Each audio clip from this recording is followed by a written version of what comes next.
Let's have YouTube and Facebook. Okay, great. All right. Um, Good evening, everyone. Thank you very much for joining us today. It's a beautiful Tuesday evening. Hope you're having a wonderful day. Thank you for being here. And thanks to our folks on TikTok for being so kind. Koboko, thank you very much. Thank you for, getting us this many likes. And I'm sure there's some other names sprinkled there and there, but I can't really make out many of them. But thanks everyone for power tapping. Please let's not stop, but let me clap for. We're not coming on camera, so we need all the help we can get. Kindly power tap, like the live, share the live. And also, if you're on TikTok, please click on the heart icon above my image there and join the team. If you're already a member of the team, please drop a heart me. Let's drop gifts. These things help get us to the FYP. Restrictions on TikTok, that happens when we're using pictures instead of me coming on camera. We're already used to that, but the way to beat it is to engage, power tap, share the live. Thank you very, very much. So today we'll be listening to a replay of the conversation we had a while back, but I'm actually thinking we should have like 2 videos in today's session alone. And the main topic, of course, is the intellectual root of Igbo bigotry and how the masses were misled. Now, to be clear, you see a lot of this conversation as if it's talking about ethnicity. It's because we've been subjected to a kind of sign up from that ethnicity for decades. And it's not that, it's just that we really need to rid ourselves of some of the things that we've internalized, and it's important to repeat these things. But beyond that, it's also important to delve deeper, especially when you hear things like, oh, it's just the uneducated people that do stuff, the ones who went to school don't think that way and stuff like that. So today's session will be responding to a couple of videos. The first one actually was dedicated to calling Yoruba people tribalist, which of course another word for bigots. And then the other one was to excuse the educated Igbos of bigotry, which of course is not true. So what we're going to do is we're going to put the two together. The first one is, the title actually is calling Yorubas bigots to not, get your Messiah to win, something like that. So I'm actually, okay? But I'm going to read just one description, which is that of the video, that of the title you're looking at on your screen, and then we'll listen to both at the same. One after the other, clearly. Okay. So again, please don't stop our tapping. If you're on YouTube and Facebook, thank you very much for joining us. Please like the live and share with your contacts so that they can also get to enjoy today's session. These videos we're about to listen to are actually on our YouTube channel, Pusui Oriso. Please, once we're done, you can always check it out and you'll find many other stuff that will be of help to you. In today's episode of Reacting to Ridiculous Social Media Commentaries, we examine a gaslighter attempting to cosplay as an intellectual. This forward thinker claims to unravel the deep mysteries of tribalism by suggesting that Yoruba leadership and respect are signs of entrenched bigotry. It is as though we are expected to apologize for being civilized and sophisticated. He further states that the Igbo who engage in bigotry are exclusively uneducated ones acting out an acephalous heritage. This is a blatant insult to Igbo people and is complete hogwash. What these clowns call Yoruba tribalism is actually a firm insistence that our culture, women and elders not be denigrated or disrespected under the guise of Nigerian unity. We refuse to stay quiet while degeneracy is spewed in our direction. Pushing back against idiocy is a necessity, and we will continue to do so regardless of the labels used to describe our defense. The small exception of Yoruba people who pander to these narratives are the only ones these gaslighters recognize as good. but the majority of us choose the truth over such validated facts. These individuals actually learn their behavior from the so-called educated elite, who have used ties and quotes to initiate others into a cult of the unreasonable since 1938. Spearheaded by Azikiwe and his acolytes, a carefully crafted plan has resulted in an entitlement to what belongs to others. This stems from a false assumption of being a master race that must not be questioned by those they deem lesser, which is ironic, considering their own cultural evolution. Propaganda during the war did not begin with the masses. It started with educated intellectuals using Radio Biafra to serve consistent meals of falsehood. These have now been so internalized that they are considered both Igbo history and heritage. This manufactured history cannot be questioned without one being labeled a bigot, even when the foundations are built on lies. Educated figures like Chinua Achebe spent years creating an alternative reality that traps generations in the prison of victimhood. Those who refuse to pander to these stories are immediately labeled as bigots, while books by these intellectuals perpetuate lies so effectively that followers believe them without any desire for fact-checking. A glaring example is found in the claims made by Dr. Ngozi Okonjo-Iweala regarding a supposed promise made by Chief Obafemi Awolowo to Ojukwu. The facts show that Awolowo visited Enugu on May 6 and 7 to persuade Ojukwu against secession, only to be met with Ojukwu boasting that he had built the largest army in Black Africa. Ojukwu had already made up his mind long before the meeting and told Awolowo as much. We must stop spinning historical statements into imaginary promises. Awolowo's 4 imperative speech, which was delivered in Ibadan, was about the federal government's actions, not a pact with Ojukwu. Here's what Papa actually said. If the eastern region is allowed by acts of omission or commission to secede from or opt out of Nigeria, then the western region and Lagos must also stay out of the federation. Interestingly, the only actual promise made in the meeting between Ojukwu and Awolowo occurred when Ojukwu visited the elder statesman in his chalet on the 9th of May 7. Awolowo asked the younger warlords to give the West 2 weeks' notice before declaring Biafra. Ojukwu agreed but never abided by that agreement. Instead, on May 30, he declared Biafra without the courtesy of informing Awolowo as per the agreement. These merchants of falsehood call everyone traitors based on lies they have internalized as heritage. They label everyone bigots and saboteurs, but never confront the elephant the size of Ojukwu in their history. These merchants of propaganda are not the uneducated masses, but the educated ones with degrees like thermometers. The regular Igbo person just wants to move to other people's spaces, take advantage of opportunities, and trade so he can survive. However, once exposed to the propaganda of the educated ones, he goes rabid and assumes he's entitled to what was given to him based on courtesy. He becomes the megaphone of the He becomes the megaphone of the educated ones, who often act like they are ignorant of what the loudmouth are doing until we push back. Then they come out of the woods in their full inglorious essence, clothed in garbs of hypocrisy, hitting their gavel of low self-esteem while adjudging Yoruba people bigots. Most Yoruba people do not care about the labels used against us as long as the other side remains committed to falsehood. It is time to repent and stand on the side of truth. As the scripture says, you shall know the truth and the truth shall set you free. Here's the intellectual root of Igbo bigotry and how the masses were misled. By the way, if we finish this early enough, we might listen to the second one, but if not, we'll do that some other time. But again, here's the intellectual root of Igbo bigotry and how the masses were misled. Enjoy. Yoruba land, we have a... Listen to this one.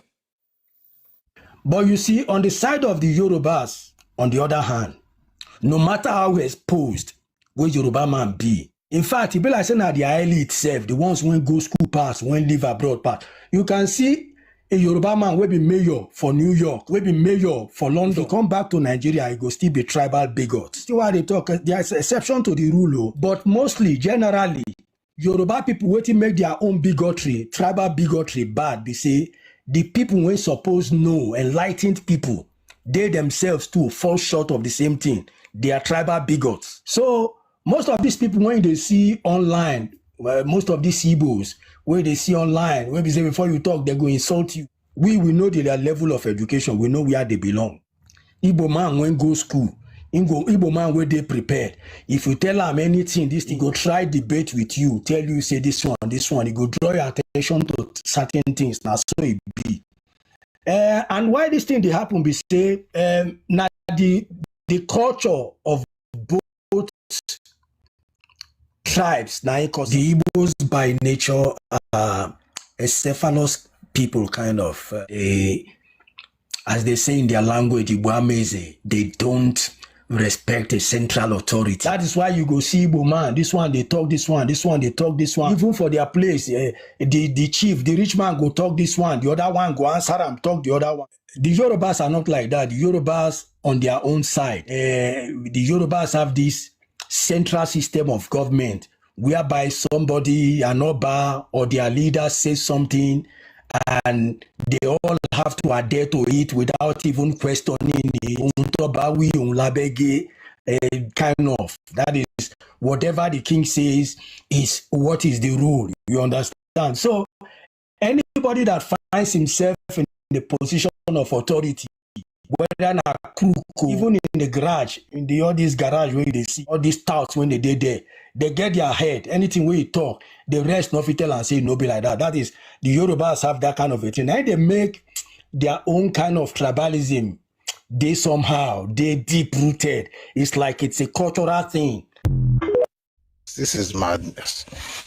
So you start by saying things like, oh, no, this is madness already. You can speak English and still, find a way to package insanity. So Yoruba people are tribalists, no matter how educated we are. You know what? At this point, you are right. So what are you going to do about it? You are right.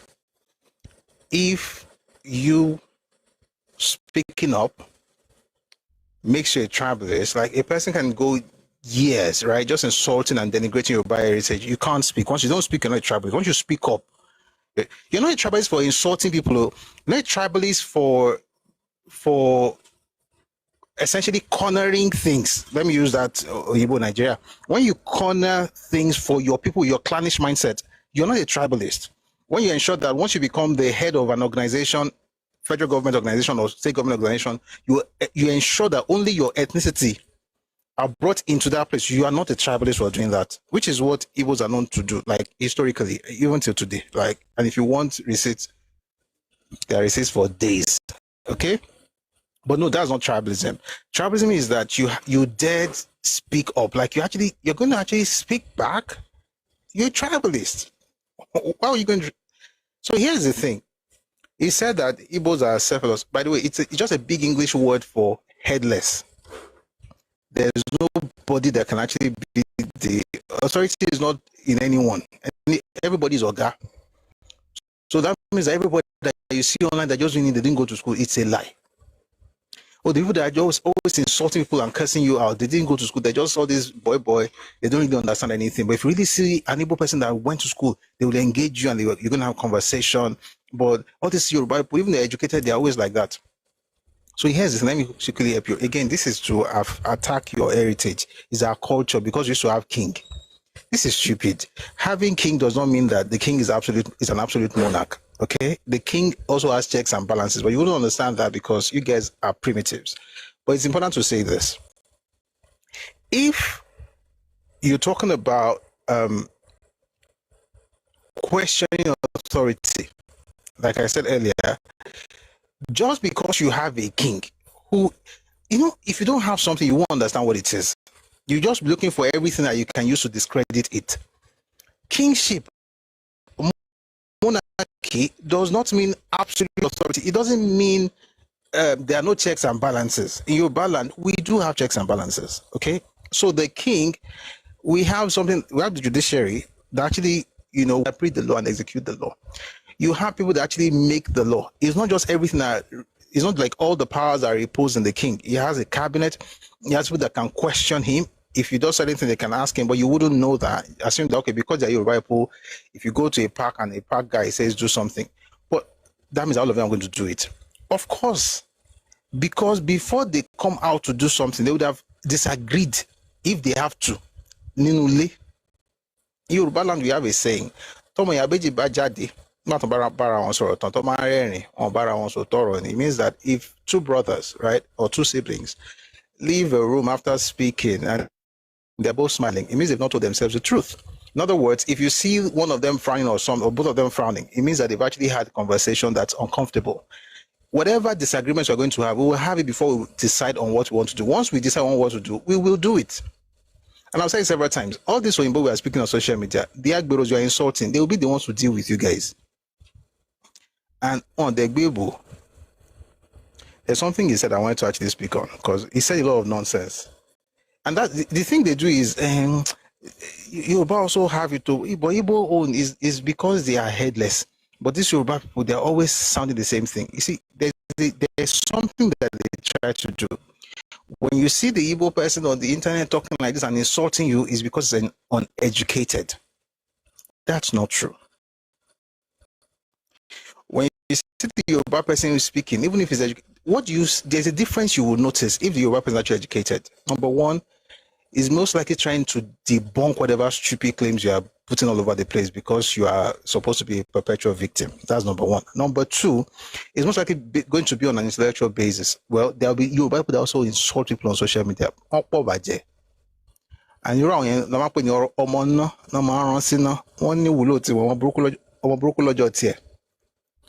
But the idea that educated Yoruba people are speaking up because they are bigots is just nonsense. Okay, you cannot say rubbish and expect not to be responded to. That. In other words, people have to keep quiet because you are a victim or because you're supposed to be the one to actually have the last say. That's not going to happen. Not even my opinion, my experience. There are good people from every ethnicity. All this Yoruba thing is rubbish. There are good people from every ethnicity. There are smart people, knowledgeable people in every ethnicity. But that doesn't mean nothing when it comes to this conversation. There are educated Igbos who hold on to who say certain things in Nigeria, and I expect that people should keep quiet because they are victims from the civil war, and even the narratives from the civil war they are holding on to. Now, life, the day I read, I'm going to mention two people. One of them I really, really do respect. The other one I don't care for. I don't care for Chinua Achebe, but I respect Dora Queen. I definitely respect a lot. What's the name of this WTO director? Ngozi Okonjo-Iweala. Read.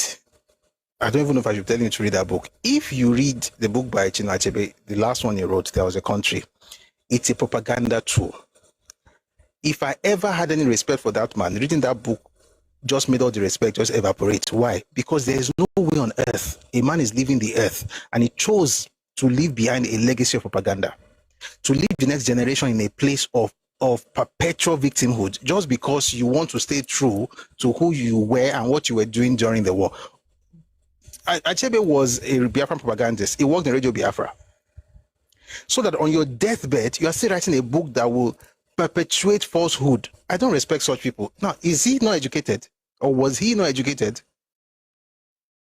He was. His books have traveled all over the world. This fantastic one,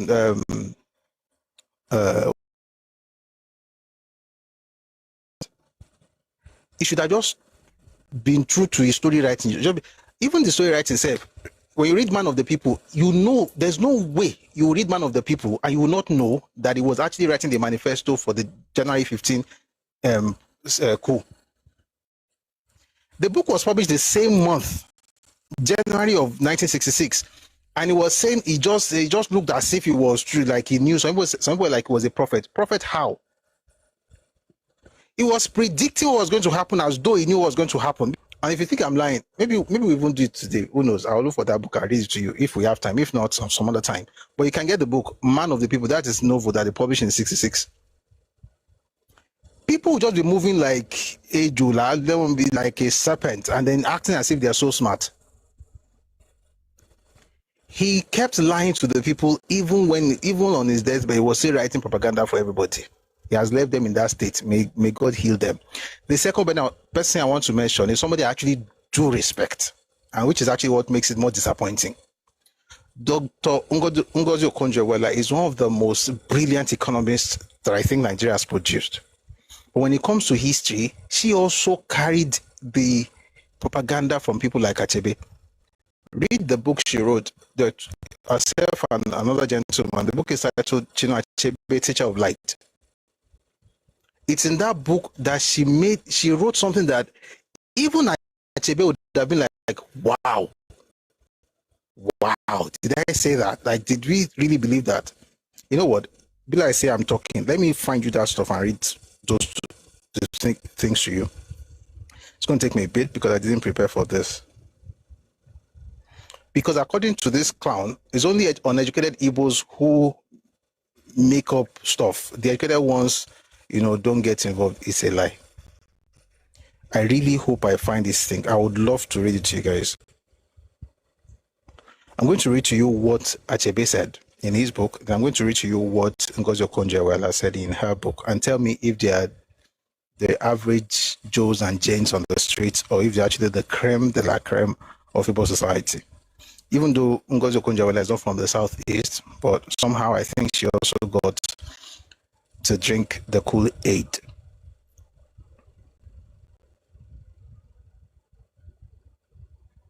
Let me read to you what Achebe said. The Civil War cast a long dark shadow on Nigeria. This is from his book, There Was a Country. The Civil War cast a long shadow on Nigeria. A generation of our children has grown up on a steady diet of false history and lies about the war. That's what he did. He worked the Radio Biafra. What is that going to dish out? Diet of false history, right? So it says, a generation of our children has grown up on a steady diet of false history and lies about the war. One example is the belief among many that Chief Obafemi Awolowo was a savior and a hero. My aim here is not to denigrate Awolowo, who was a foremost nationalist and a political leader, but to say that we cannot sweep his role in the war under the carpet. Let me tell you something. There's nothing Awolowo did during the war that was wrong. Nothing. If you like, Larry Moshia, I could have said chair, but that's Yoruba way of saying Shia. He goes on to say, it is my view that Awolowo was driven by overriding ambition for power, and that he saw the dominant Igbos at the time as obstacles. Now, how were Igbos dominant and there were obstacles in 1967 when Awolowo was just coming out of prison after what happened in 1966? In other words, for any thinking person, you look at timelines in history.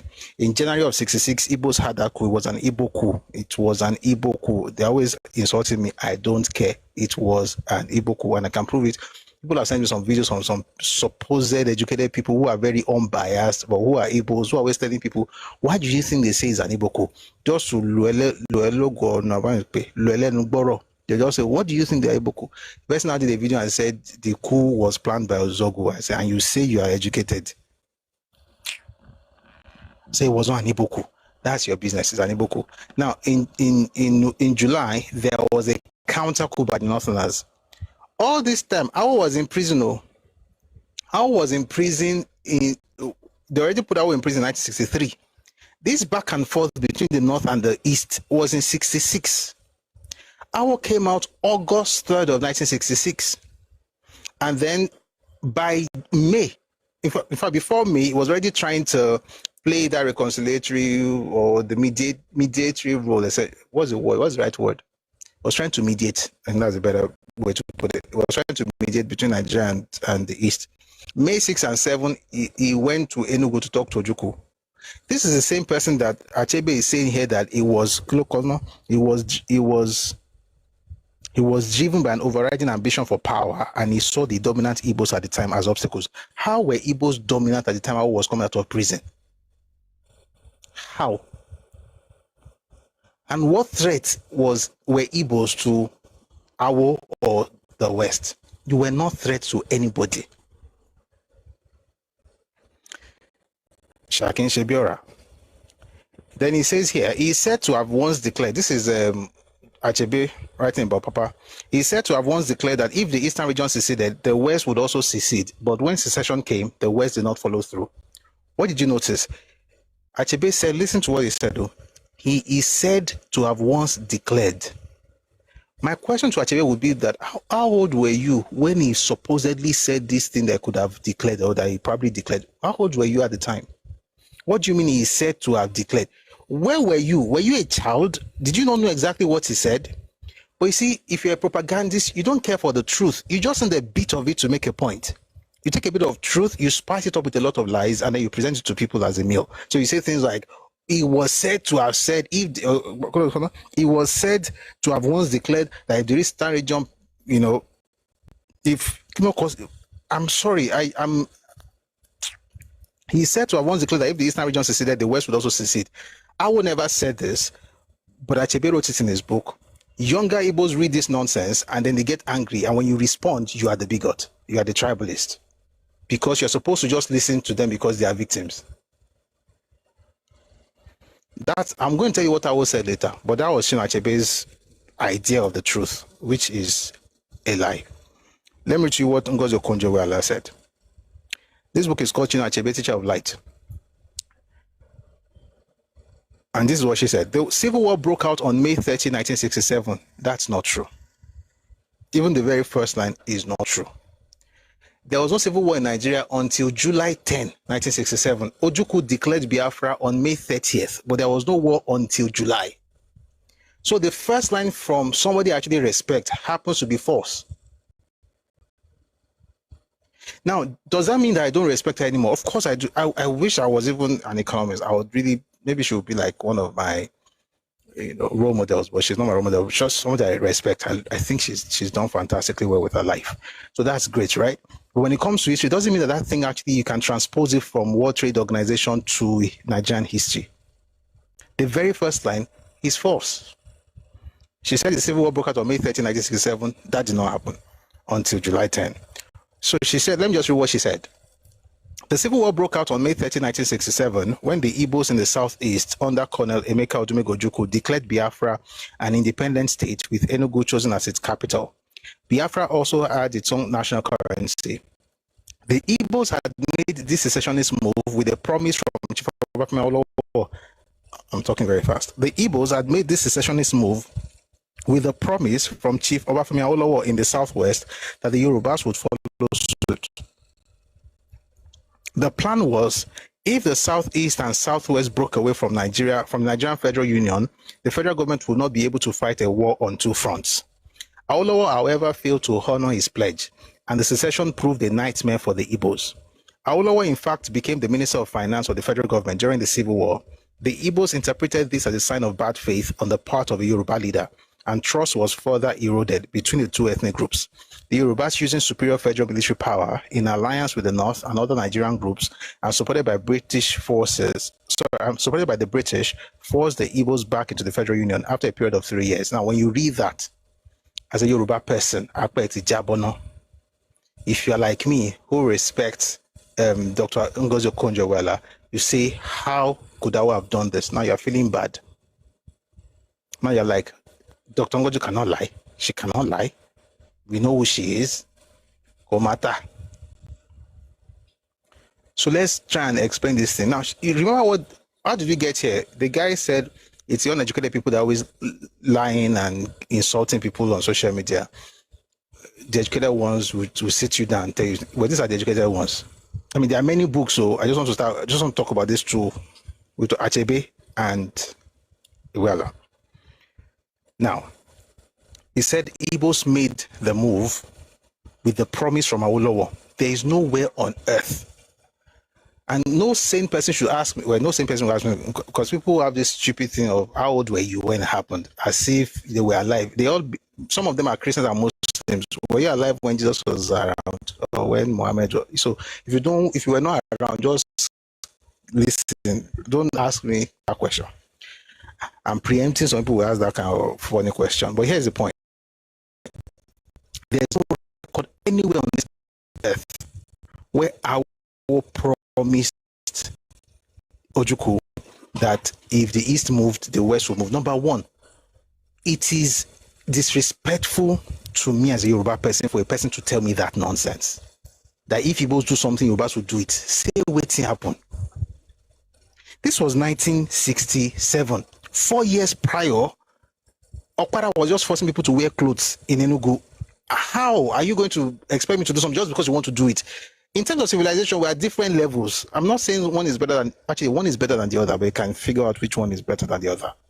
You're just trying to figure out, you don't even understand statecraft. You have no idea how to negotiate Because they already had Aburi at this point, though.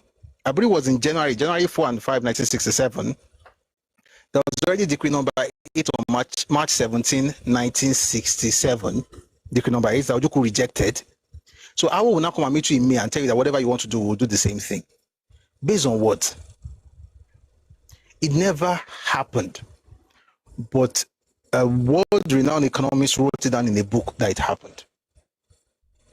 There is a book, I won the Nigerian Civil War. There's a quote by MCK Ajuluchukwu because Ajuluchukwu was in that meeting. They had a meeting before the main meeting. Now, the meeting before the meeting, he was there. The meeting itself, the transcript is here.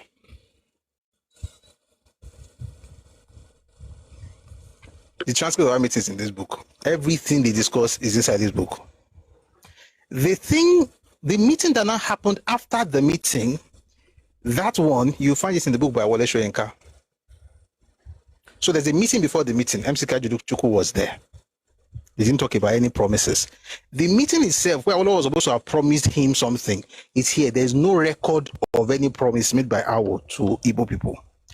The other meeting that they had in the middle of the night, when, like I always say, Ojukwu Nicodemously went to Awolowo's chalet to ask him for whatever favors. And I've mentioned it a number of times. Give me a second. I hope I find it quickly. It's in a book by Wole Soyinka. The book is You Must Set Forth at Dawn. As I'm talking right now, I'm a bigot. I'm a tribalist. I know. I don't. The point is that they can lie on your fathers. They can insult your ancestry, denigrate your heritage. Don't speak. If you don't speak, you're a good man. If you speak up, you're a bigot.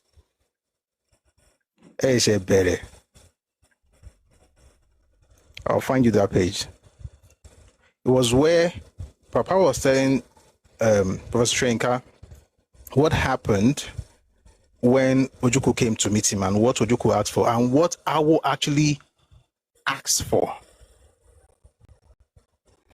I've seen a part of it where one second. Okay, I found it. This is You Must Set Forth at Dawn by Wole Soyinka. The 1967 Eve of Secession delegation of national public figures, authorized by Yakubu Gowon to engage in a dialogue with the Eastern leadership, had been led by Obafemi Awolowo, and the formal, well-publicized meeting between the two sides had lasted nearly all day. The Easterners had listed their grievances and demands, spoken with all apparent seriousness, and seen their guests off to their chalets. Later that night, however, Awolowo was disturbed by a knock on the door. It was Ojukwu himself. 1 second, please. Excuse me, please. There's a boy who probably thinks his dad is here. Let's send him back home. God be with you till we meet again. All right, let me start again. The 1967 Eve of Secession delegation of national public figures, authorized by Yakubu Gowon to engage in dialogue with the Eastern leadership, had been led by Obafemi Awolowo, and the formal, well-publicized meeting between the two sides had lasted nearly all day. The Easterners had listed their grievances and demands, spoken with all apparent seriousness, and seen their guests off to their chalets. Later that same night, however, Awolowo was disturbed by a knock on the door. It was Ojukwu himself. He admitted that he had waited till late into the night so as to be able to speak to Awolowo in strictest privacy. Sure, said Awolowo, but he also insisted, thank God for wise elders, he also insisted that at least one or two persons join him. That was agreed, and Awolowo called the adjoining chalet and woke up the police commissioner for the Western region, Olufunwa, and a close political aide. Accompanying Ojukwu was a small team that included a professor of history from the University of Ibadan, who, like other Easterners, had fled to their beleaguered state. You can make up who that professor of history was. Years afterward, in 1996, during the struggle against the Abacha dictatorship, the same Don introduced himself to me at a meeting in the United States and reviewed his participation in the nocturnal meeting of 30 years earlier. His account was a consistent and detailed confirmation of what Awolowo confided in me that afternoon. Odumegwu Ojukwu's mission was unambiguous, Awolowo told me. The young man had come to inform me, this is Papa speaking, the young man had come to inform me that the East had decided on secession, that there was no going back. All that was left was the announcement of a date. He said, "Sir, I have come not to argue, but to inform you it has been decided." This was Ojukwu speaking to Awo on the night of the 7th. When I'm done, maybe I'll read to you what happened before the meeting on the 6th and 7th, okay? It's in this book.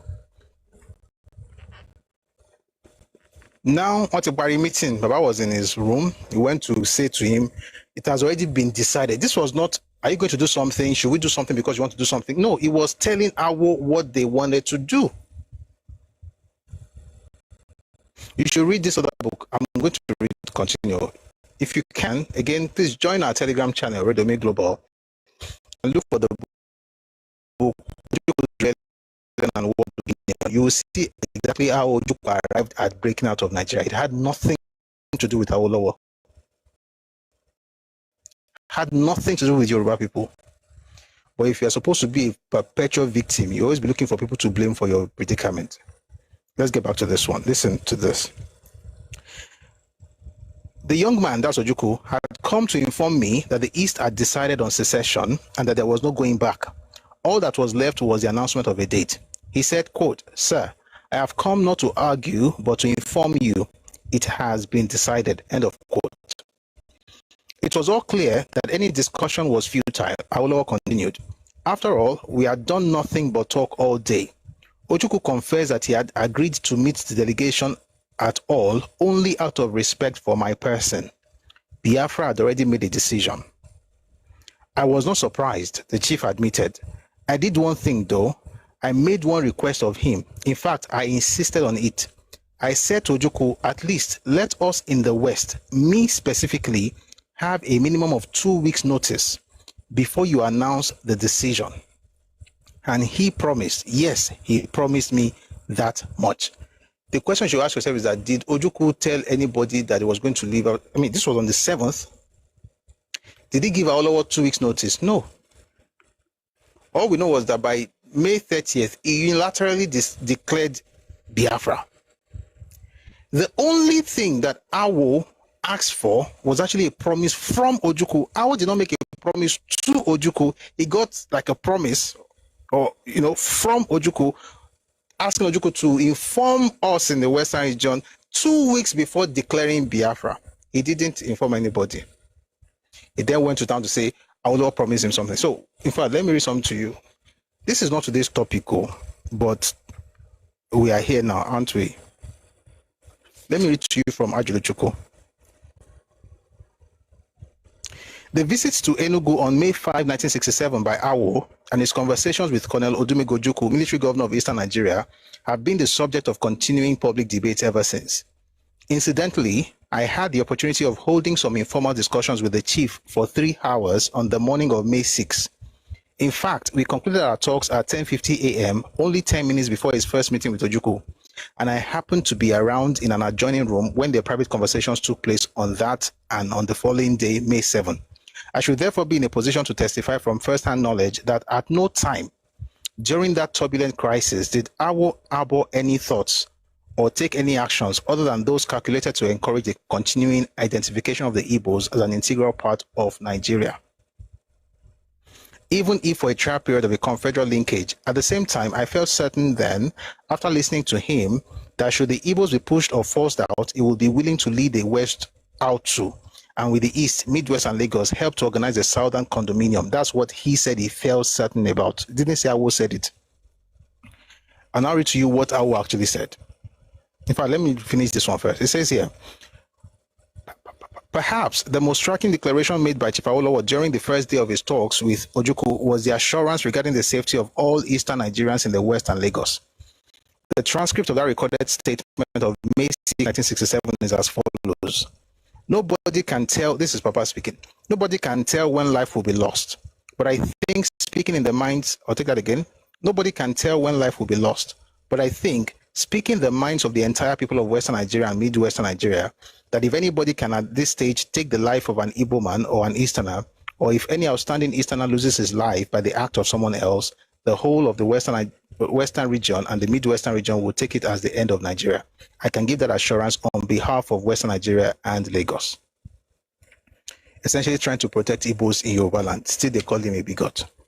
But what did I actually say that caused all this nonsense that they're always carrying all over the place? But before I read that, I want to read something from Ajuluchukwu before I read Papa's statement. I'll continue reading Ajuluchukwu stuff. It says, it is now left to the people of the eastern states, particularly the Igbos, to bear witness to the fact that Chief Awolowo did indeed fulfill his promises in this crucial matter of life and death and program. Furthermore, there was no doubt about Chief Awolowo having given a solemn undertaking that under certain express conditions, the West would also pull out of the Nigerian Federation were the Eastern region to secede. That's not what Awo said. Again, I'm telling you that they are misquoting, but I'll tell you what Awo said eventually. But contrary to widely held belief, especially in Igbo land, he did not make that pronouncement at his meeting with Odumegwu Ojukwu. The transcript of their conversations contains nothing of the kind. If you want to see the transcript, please buy this book, Awo on the Nigerian Civil War. You find this book on our Telegram bookshop, Redomi Books. Every single thing they said, who spoke, when, Dr. Aluko, Sir Francis Ibiam, Professor Njoku, Professor Aluko, Chief Awolowo, Mr. Mojeku, His Excellency, that's Odumegwu Ojukwu, all the things they discussed, and BB, at no time in that conversation did Awolowo promise anybody anything. So he says here that the transcript of the conversations contain nothing of the kind. Rather, the undertaking was given by Awo at a meeting of the Western Nigerian leaders of thought held at Ibadan in May 1967. In it, he said, the Eastern region must be encouraged to remain part of the Federation. And this is what Papa actually said. If the Eastern region is allowed by acts of omission or commission to secede from or opt out of Nigeria, then the Western region and Lagos must also stay out of the Federation. This was after the meeting in Enugu. This statement he gave in Ibadan. The full statement is in the book by Odugua. The book is called Awolowo, the Political Moses. You find the entire thing there. You find the entire. I want to find you the first name of that gentleman. Adedara Odugua. The book is titled Chief Obafemi Awolowo, the Political Moses. And here he says, if the Eastern region is allowed, the full speech is there, but we're not going to read everything here. He says, if the Eastern region is allowed by any act of omission or commission to secede from or opt out of Nigeria, then the Western region and Lagos must also stay out of the Federation. He made this statement August 16, 9 days after his meeting with Ojukwu. He did not tell Ojukwu this. He said this thing in Ibadan, and he was addressing the federal government. Why? How do I know? If the region is allowed, who can allow them to go? They cannot allow themselves to leave. He did not say, if you go, we're going to follow you. Number one, who are you that your people will follow the East?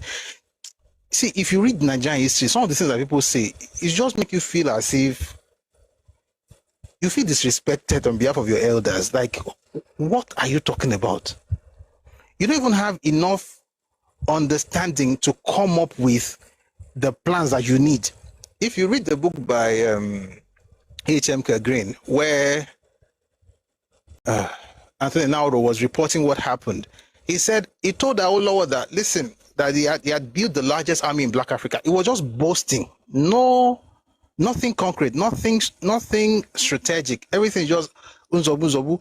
So how will a Yoruba man carry his Yoruba group?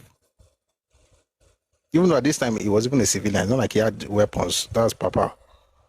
How will he now carry his people and follow you because you are doing something when you don't even understand what you are doing? One. Number two, when he asks you to give 2 weeks notice, you didn't even give any notice. So how exactly, like, these are the things that you now sit down and you're like, surely Dr. Okonjo-Iweala did not write the truth. Does that reduce her brilliance as an economist? Of course not. Does that mean I should believe everything she says? Of course not. So they are telling you, don't fight or don't fight. They say, I built the largest army in Black Africa. I can conquer anything. I can do anything. The guy doesn't have gun. The guns, the first set of guns that Ojukwu bought, it was the money that Nigeria gave him to take care of his own people who had returned to the eastern region. £500,000. It's in the book by A.H.M. Green, Crisis and Conflict in Nigeria, Anthony Nauro's page, 12 August 1968. The person that they give money, they buy guns, they tell everybody, say, he don't build the strongest army in Black Africa. Now, here's the point. Let's come back home. Awolowo's warning to the federal government has been adopted and appropriated as a promise to Igbo people. And that's been repeated so much so that a person becomes a PhD holder and did not even bother to fact check. She just publishes in our book. But as a Yoruba person, we have a duty to not question, as long as we don't want to be called tribalist. Since the doctor said it, it must be correct. And since the person who said it is an Igbo person who suffered during the war, they must be correct. No. Most likely they are wrong. As a matter of fact, I used to give people benefit of the doubt. But with the many books I've read from that side of town, I still give people benefit of the doubt, Sha. But I'm usually disappointed. Let me just put it that way. Like, they most likely will disappoint you. Make you feel as if you're even a fool to believe that something good can come out of Nazareth. It's just lies. All of that to say this, when you go back to the video we started with, the guy said, it's only the uneducated people who say this nonsense and insult everybody. No. What I have discovered, studying Nigeria's history, is that the uneducated people actually look up to the educated people for the narratives they're going to believe. Whatever they put in their mouth is what they say. And this is where I give grace to the uneducated Igbo person and the young ones. They are telling you what they heard, the educated ones, the creme de la creme, the elite, what they said is what they are saying. And you begin to wonder, how do you judge a person for regurgitating propaganda? Of course, once you go to school, you should be able to also question things. There are things they say in my own history as a Yoruba person, even history of 1,000 years ago. I want to understand why they even said it.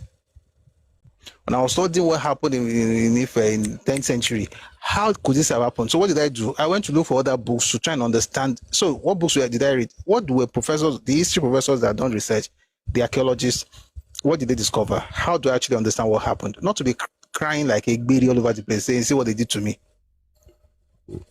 Someone says they have forgotten that lives were lost from the Nigerian side too. Thank you, Sinchen. Before the war started, Igbos had already killed people in present-day Benue State and Kogi, particularly Benue. The Idoma saw when in the hands before the war began. It was on a Sunday morning. They had gone to kill people there. These people went to the Midwest, killed people, including Yoruba people in Benin, including lepers.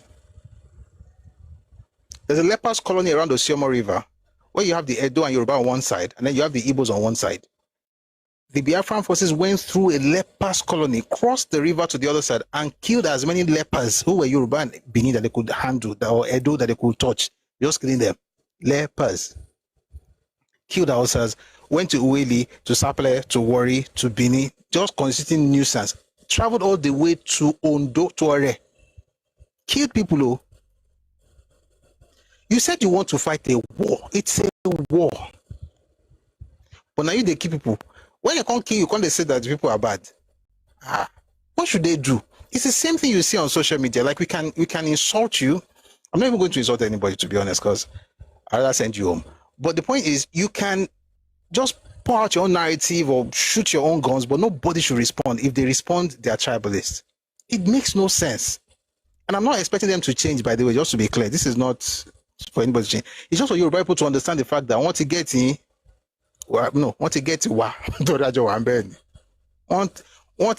and the way to do it is to just appeal to your emotions. See what we did. How promised us. How Lord promised you nothing.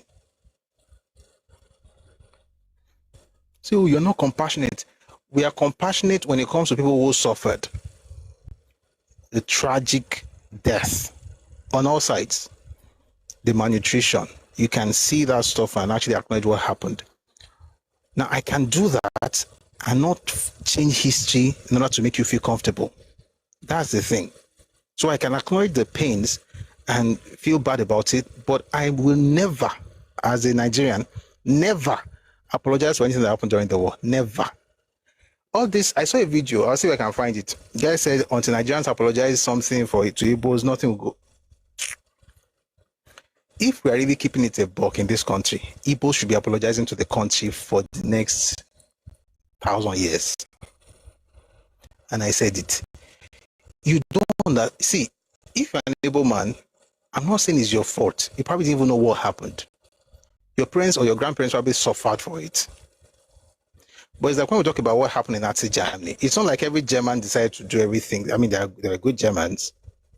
But does that mean that we should now say that we should change the story and make Hitler look like a very good man because it's going to make some people feel comfortable? That's what's happening. The kind of things that were done, I hope one day the Igbos will see it and study. Like I was saying, that Nigeria should apologize. No Nigerian, well, if you're Yoruba specifically, there's no basis for any apologies. You can show, what's it called now? You can show empathy. You can show compassion. But why would you apologize when you are not responsible for the carnage? That's the point. Someone says, I'm not showing any compassion for something with the star. You still have to show compassion now. Compassion means that you see somebody suffering and your heart goes out to them.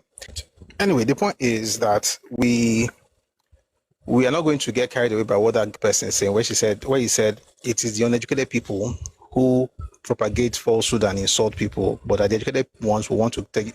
I've not seen one Igbo person. In fact, let me. Okay, I've seen only one Igbo person who actually talked about books. Until the book stopped favoring him, then the beast came out. It comes to my comment section every day. Only one man said, and this is not to say there's only one Igbo person that reads books, so of course there are many. I'm sure there'll be objective folks, but they can't speak up for the most part. Some of them are beginning to speak up right now. That's really beautiful. At the end of the day, why do I do this? Number one, to reclaim Awo as a person, because they have tried. And the funny thing, it's just the lies against Awo Oti Poju.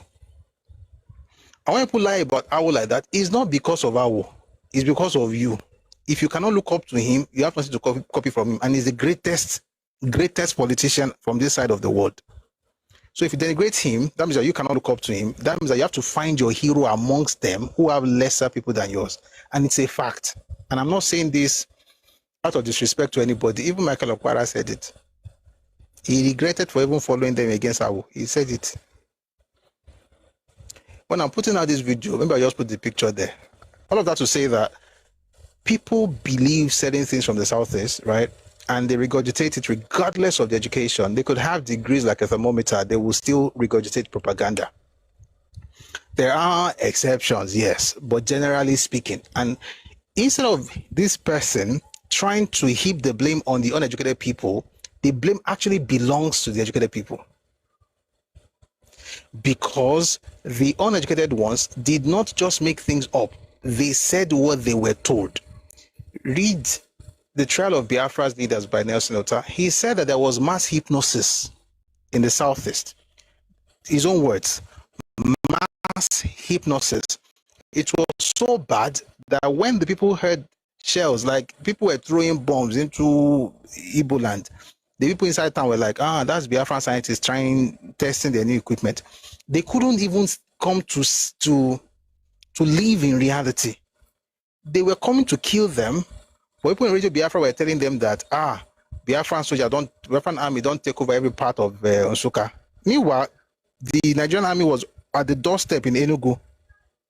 But the people believed propaganda. And I can assure you, if you're an Igbo person, maybe we shouldn't do it now. It's a challenge, right? If you're an Igbo person, you think I'm wrong, you may be right. Please come up. I'll say this to you before you come up. Every single thing you say is a product of Radio Biafra. I'm not saying one or two. Every single thing you are believed, or that you are still believing is a product of Biafra, Radio Biafra. And if you come up and you are calm and you are reasonable, we will read books together and you will see the real things that happened. Your enemy is among you. You're always looking for enemies abroad, they are within. And it's a shame that you are not taking responsibility for that. So, just to say that what that man said could make sense. The Igbos, there's another book I want to quickly recommend. I'm mentioning a lot of books. I'm tempted to read them, but because of time, The Educated Elite in Nigerian Society by E.A. Ayodele, he mentioned how these guys, you know what, let me read some, at least I've mentioned a number of books, Abi. Let me read this one. I'll find it for you.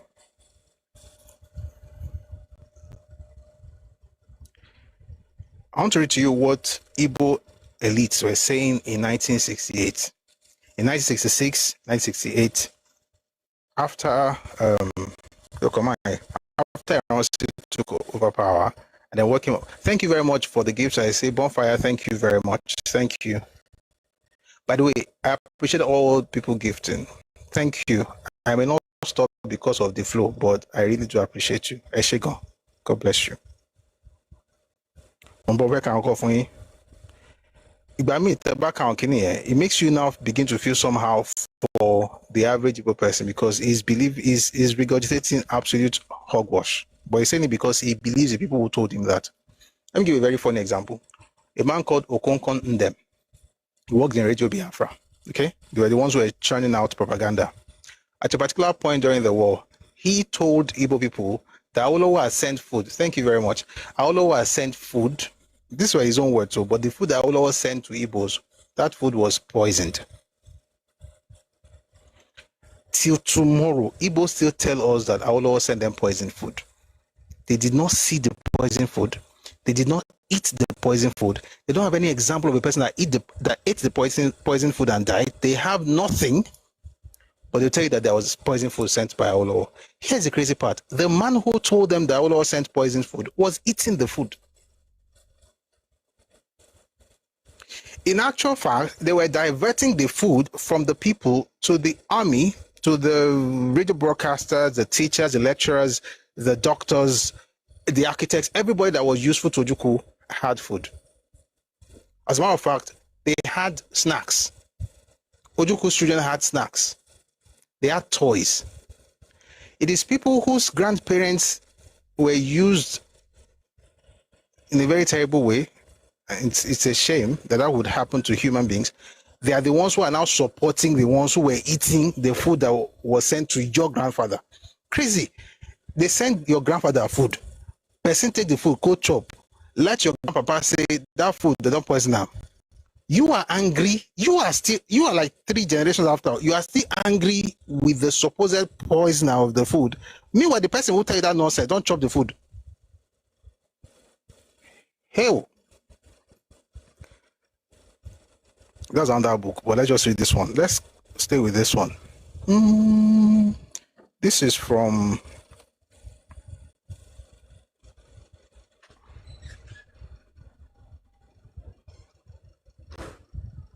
Mambo. This is from Mbei Collections, Biafra Newsletter, Volume 1, Number 8, 1st March 1968. But they're referring to what they wrote in May 66. These are the educated one. Academicians, this is how the man wrote the book. In the words of the academicians, themselves all the time tribalist. This book is written by E.A. Ayodele. In the words of the academicians, themselves all the time tribalist, who drew up the argument for secession as early as May 1966. This is what the educated people said in Igbo land. Since the last event, Unification Decree, it has become crystal clear that the former leaders of the Action Group have, as predicted, joined forces with the former leaders of the NNDP in a renewed battle against Easterners. Recent events have further demonstrated that these leaders are clearly striving, by the way, when you see former leaders of Action Group, joined forces with former leaders of NNDP. Let me just quickly explain. NNDP was from UPP and was part of AG. So NNDP was a party that was formed by Akintola after the split with AG. So when they split, they used to call themselves UPP and later became NNDP, adopting the name of the first party by Herbert Macaulay. So by 66, all right, they had killed Akintola in January, right? Aolo was already in prison. In the beginning, by end of 65, Action Group was aligning with NCNC. NNDP was aligning with NPN to form NNA. So now, Akintola was dead, I was in prison. So the leaders of AG and the leaders of NNDP were now coming together again because they were all in the same party ab initio. So that was a problem for Igbo intellectuals. So I'm going to start again. In the words of the academicians, themselves all the time tribalists, who drew up their argument for secession as early as May 1966, since the last event, this is what they said, since the last event unification decree, it has become crystal clear that the former leaders of the Action Group have, as predicted, joined forces with the former leaders of the NNDP in a renewed battle against Easterners. It's a lie. The battle was against NCNC, but as far as they're concerned, it was against their own ethnicity. Recent events have further demonstrated that these leaders are clearly striving to counter the efforts of the military regime to forge national unity. In this respect, the Western leaders are one with the Northern leaders, who are similarly opposed to a unitary system of government in Nigeria. And all of them are anxious that the country should revert to the old federal structure everyone knows was the principal cause of most of the woes of the First Republic. What is this telling us? In the heat of the moment, Igbo intellectuals were supporting Ironsi and telling us that what Nigeria needed was unitary system. That's why I don't respect any person that comes around and says, this Nigeria people don't know how to do government. An Igbo man is telling Nigeria that you don't know how to do Kiniko, you're doing unitary system. How did you think we got it? And to be very clear, Ironsi did not just wake up one day and say, you know what, I want to start unitary system. No. Unification decree was 15 years in the making, 1951. Ironsi was able to now do it in 1966, supported by academics and lecturers and intelligent, so to speak, intelligent elites. They said that the Western leaders and the Northern leaders want to go back to federal structure. But no, we need unity. So remember now, only recent events have further demonstrated that these leaders, that the Yoruba leaders, are clearly striving to counter the efforts of the military regime to forge national unity. When you hear the word unity, if it's from the Southeast, run.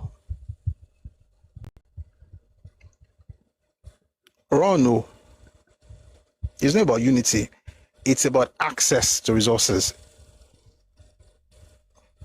Someone say one-man constitutional review. The one-man constitutional review was actually from this man. The name he wrote there is actually confusing. The first name is Frank. If you had not written that name, I would have remembered you. I would have remembered the name. I'll find you the name before we leave here. Nwokeji. Thank you, Dr. Badru. Frank Nwokeji, one-man committee. No, it's not Nwabo, it's Nwokeji.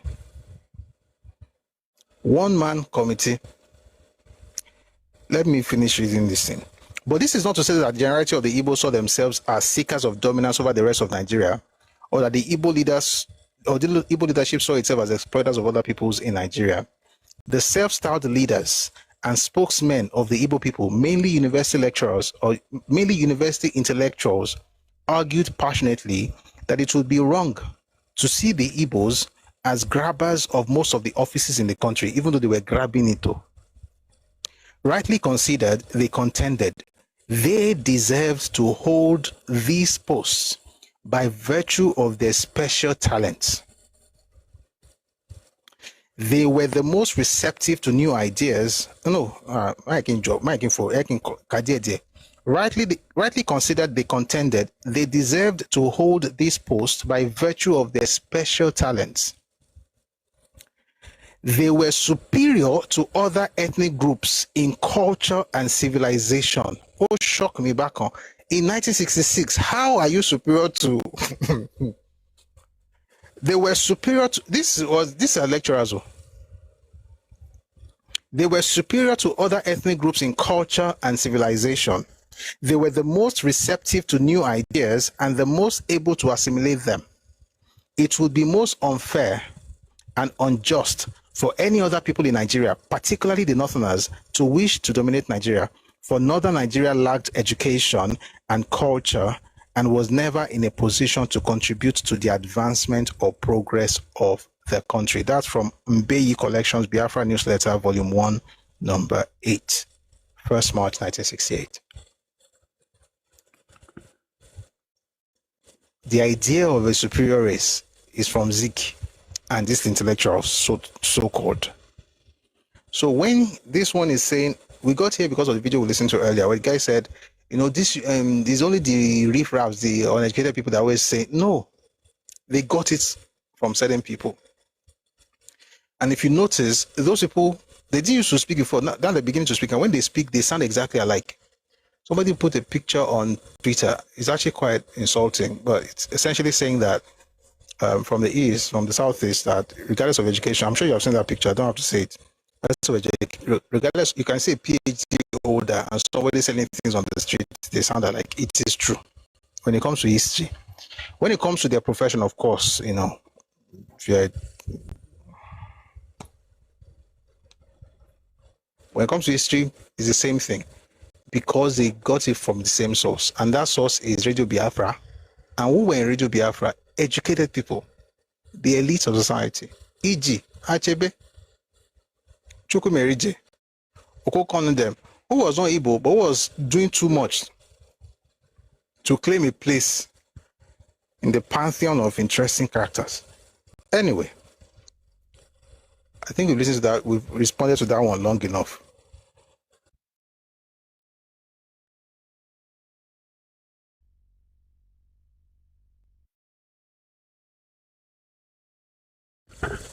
Thank you very much for listening to that.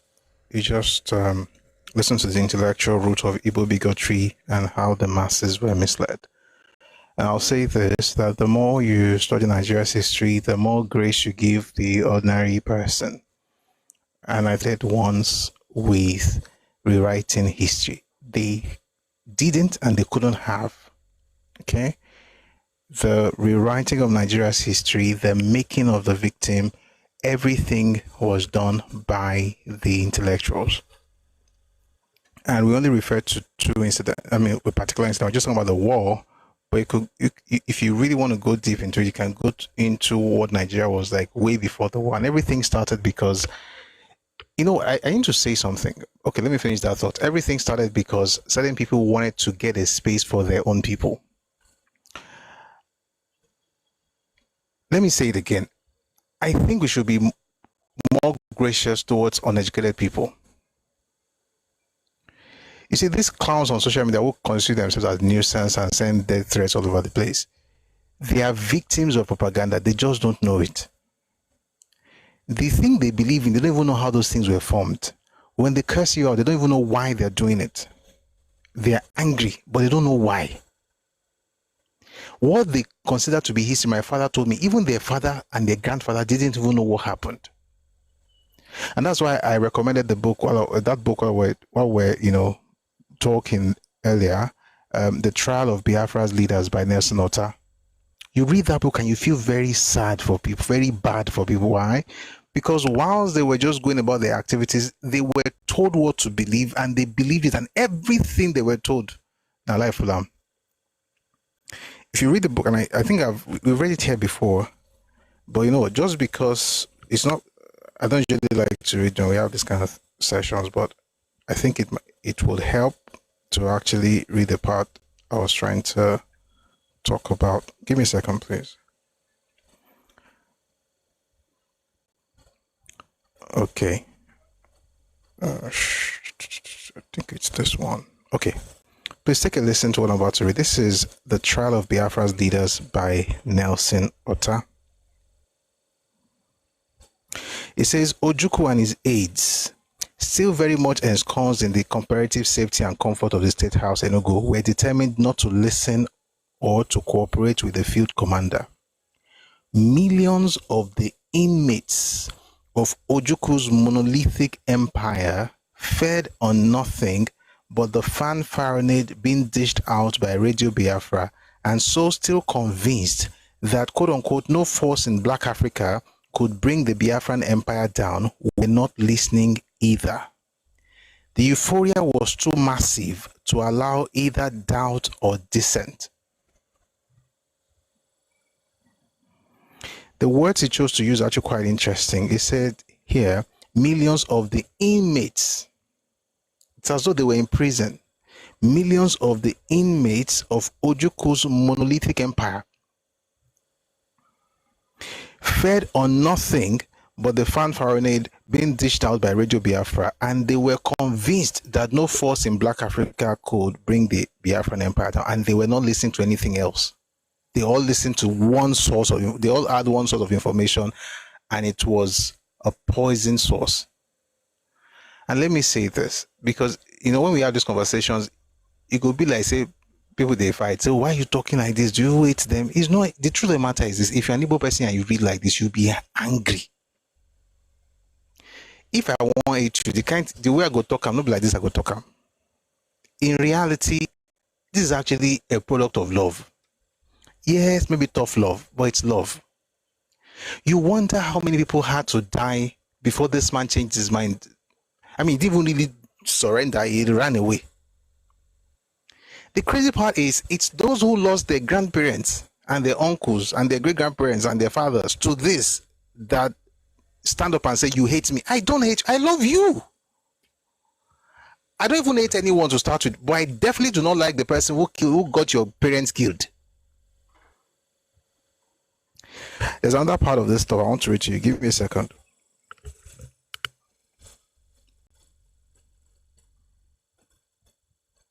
Number good. It says, the game of mass deception. One second. Okay, let me explain some. Okay, let me read from here. Major Danjuma's advance, this was on 12 September 1967. Major Danjuma's advance brought him and his troops to such towns between Nsukka and Enugu as Akwebe, in which a young Nigerian intellectual, Major Christopher Okigbo, was killed after his battalion headquarters had been outflanked. Ikolo Ogbede, Umulungbe, and Okwatu. At this time, please pay attention. At this time, Radio Biafra was still busy announcing the recapture of Nsukka and Okpe. They already lost those places, but they were telling the people that they had recaptured those places. Meanwhile, not only had they lost Nsukka and they even lost more towns. Between Nsukka and Enugu, they were losing more towns, but they were telling the people that, guys, we don't recapture the place where we lost that last time. At this time, Radio Biafra was still busy announcing the recapture of Nsukka and Okpe. This game of mass deception continued until the advance. By the way, this book was written by an able person, no?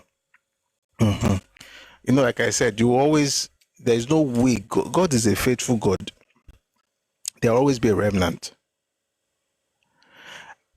Have you ever, I'm going to come back to what I'm using, but let me ask you a question. Have you ever asked yourself why Ojukwu did not win a Senate bid and why he did not become president?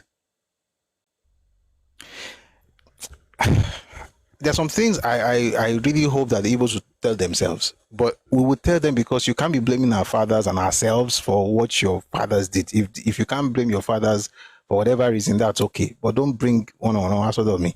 Let me explain something to you. The people who were around at the time, they don't really respect Ojukwu as much. I have some interviews. One of these days I'll play some of them. This man led them to their death, ran away in 1970, returns in 1982, and joins the same people that they said were trying to destroy the Igbos, the North. He joined NPN and then wanted to become senator. The question is this, and you should be, please pay attention to what I'm about to say. He came back to a hero's welcome, but when it was time to vote, they didn't vote for him. So the question is, who welcomed him? And who made sure he didn't win? Whether it was a Senate bid or when he was trying to become president. Think about it. They died. They saw what happened to them. And again, if you can, right, please read Enough is Enough. We have a video on YouTube channel. You can listen to it as well. By Okpabi Asika. It was a speech he delivered in 1968 after he became the administrator of East Central State. Although a lot of people don't like him, meanwhile, he's the one that actually helped them rebuild after Ojukwu scattered everything. The point I'm trying to make is that the deeper you go into this thing, number one, you have grace for average regular people. But if those regular people want to take your grace for granted, you now remind them that it's not my fault that you are like this. Go and talk to those who brought you into this matter. But anyway, let's continue reading. So it says here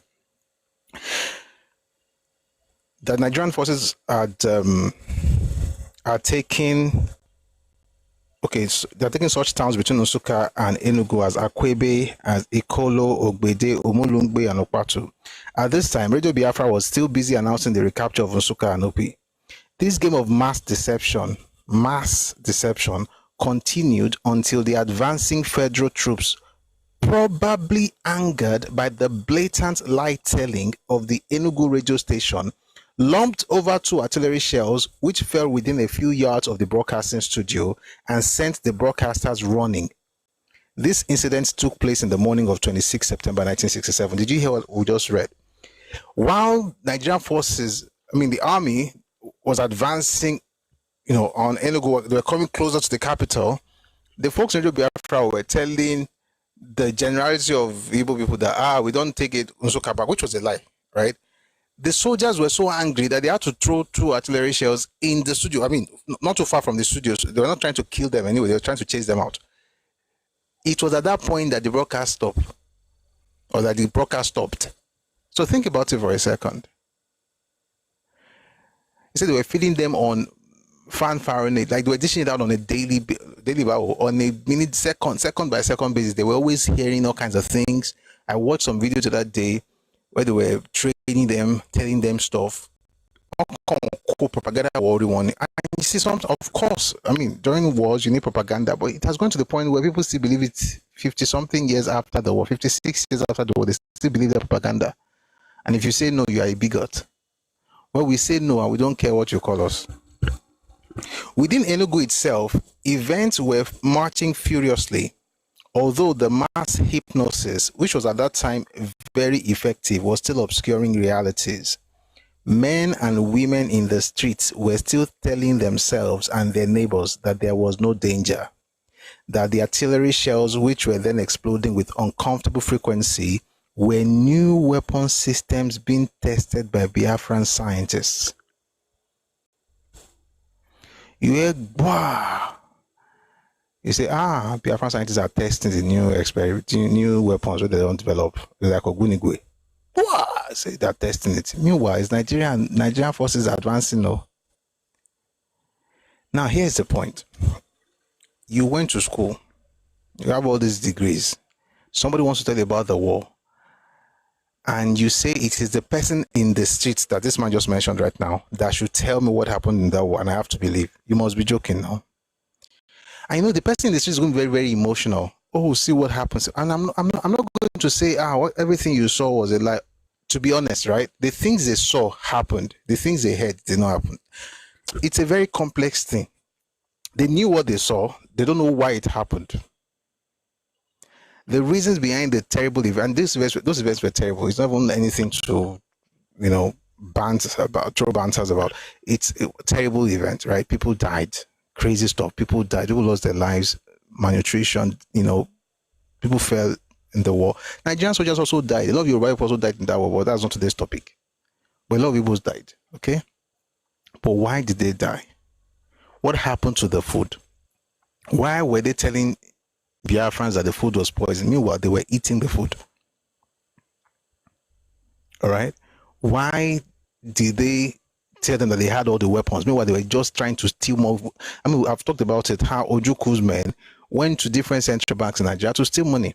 They went to Benin. They broke into Central Bank Benin, in Calabar, and in Port Harcourt. They stole money from banks and post offices in those 3 towns. That money was supposed to be the money they were going to use to buy weapons to fight Nigeria. And if you read Aolo's interview 1983 presidential campaign, the primary thing that Ojukwu himself said, changed his plan or disrupted his plan, was the change in currency of December 67 to January 68. because the money became useless in his hand. He had stolen millions and millions of pounds. Now, the person who was banking on Nigeria's money to buy weapons in order to fight Nigeria then tells his people that, look, these Nigerian people are evil. They did, you will find a way to make us look like demons. Now, you believe those things and you bring it. And by the way, like I said in the video, Achebe was in Radio Biafra. So you really think that's where you're going to get your history of what happened? The same Radio Biafra that was telling people that everything was cool, meanwhile they had lost ground. You think that person is not going to write a book, and that book is going to be like a treasure trove of truth and historical facts? Of course not. I mean, I wish that was what he did at least, but it's just very difficult for him to do that. It's just the same thing like reading Frederick Forsyth's book or books about the war. One good thing I like about that man, though, I should say, one thing I like about Frederick Forsyth is that he actually said it, that he was on Biafran side. You see, I like people like that. We know where you're coming from. Don't come and be telling us that you're objective, but you're lying and you're telling us that we are bigots for not believing you. He made it very clear that was on Biafran side. And one of these days, we're going to maybe read his memoir, or we, listen to, there's a particular interview, there's a video I have where it was explaining how he switched. All of that to say that, as terrible as the events of the war or whatever happened in people's lives were, this idea that you have to blame somebody outside for your own mess ups is insanity. It's asinine. Is what Peter Obi just did with what's happening in ADC. We read this news the other day, and is the government that is doing something to affect us in ADC. When it was in LP, is the government that's doing something in LP. Never look inwards to fix anything. Always look outside to cast aspersions and play the blame games, but you will never be responsible for anything not working. Life doesn't work like that. I mean, we all know these things. So all of that to say that this is not about hating anybody. It's just that we've got to set the record straight. And the idea that the uneducated people are the ones to be blamed for this is also not fair on them. I think it's actually diabolical to blame the uneducated people. They did not rewrite Nigeria's history. It was the educated people, starting with Azikiwe. And what they did was to try to find a way to blackmail the rest of the country. And they started doing that thing since the 1930s. There's something I mentioned yesterday. I think I should read it now. I'll see if I can quickly find it for you. It was a statement that was made in 1948. Give me a second. I hope I find it. So the point I should have looked for it before announcing, but I'm sure I'm going to find it. In this particular piece, the Governor General of Nigeria, he had had enough. Okay, you see, victimhood. I mean, here's the saddest part of this whole story, and again, it's also a lesson for every one of us. It's not like, oh, let's look at these people and talk down on them. That's not what this is about. But you see, it's possible for you to find yourself in that place where you become a victim of the narrative and not necessarily a victim of the events, and it's worse. You see, a victim of the events, he knows what happened. He talks about what happened. He finds a way to heal, and then he moves on. I mean, all of us have experienced some bad things in life. May we not have more in Jesus' name. May God keep everybody, in Jesus' name we pray. You get the point. So we've all seen terrible stuff happen. Now, your reaction to those things is you focus on what happened, right? And then you find healing. And if you are here, I see you have some terrible experiences or memories of the past that's affecting you today, may God heal you. But the way to actually deal with such things is to find healing by being, honest with what really happened. But you see, if what you are living on is the propaganda, not the events, Gogo, you will never heal. It's not a curse. And that's why, I start getting very concerned about this because I'm a priest. I don't usually say it. In fact, I think this is the first time I'm saying it, and maybe it's because I'm not on camera, so I can just drop that. One of the things you look out for in people is if they are broken, is that you expect that once they give their life to Christ, there'll be healing. So one day I don't know what I was thinking. I just got to a point, I was like, wait though. This was years ago, many years ago. So I was like, wait, these guys are mostly Christians. A larger percentage of Igbos are Christians. So why haven't they healed? Why don't they forgive? Why do they curse out everybody about this thing? Why? Because as a Christian, you can't even pray well if you are hating on people, if you have malice and grudges against people. Like, how do you pray? You get what I'm saying? So like, all these people are Christians. Like, so why is this thing so? Then I discovered that it wasn't really the issue. Really wasn't what happened. It was what they were told about what happened, and what they were told about what happened has become like the history of a race, even though it's not the truth. And I know it may sound a bit harsh, but it's the truth. The truth is that what you believe about that, it's not the truth. And you will discover this as you begin to compare books, and we all have more books to read. I've read some, but we still have a lot more to read. But as you begin to compare, you read this one, you read that one, like, kini yo kojon konto so. And that's when you begin to find freedom. Now, that's for folks in the East. If you're Yoruba or you're other Nigerians apart from Igbos, whether people heal or not, you've got to know what really happened so that you not be blackmailed the rest of your life. Your children should not go to school and they can't speak because they feel like they owe some people something. Nobody owes anybody. I mean, as a Yoruba man, I don't owe anybody anything apart from respect and love. But you can't do anything because they did something to us. That's your business. I want to read something to you from 1947. So you understand what victimhood is. Sorry, Oats Global says, young man, you grew up in UK. You are reading textbooks and periodicals to make academic arguments. I lived Biafra. I know why and what happened, and your narrative is way off point. Oats Global, I don't know how old you are. I don't even know whether you're in Biafra. I don't care if you are in Biafra. Since you want to quickly rubbish what we're talking about, say I grew up in the UK, regardless of where a person, say again, if you notice, and this is the crazy part about you guys, it doesn't matter how gracious or kind a person is in sharing their stuff, you are cursed to be a victim. You will always find a way to discredit that person, because as long as they are not saying you are the victim of the entire thing, the narrative is wrong. Something is wrong with you. And it's not me. Listen, we can be harsh, but I just don't have that bone in my body, right? The idea is, what will I gain from being harsh with the truth?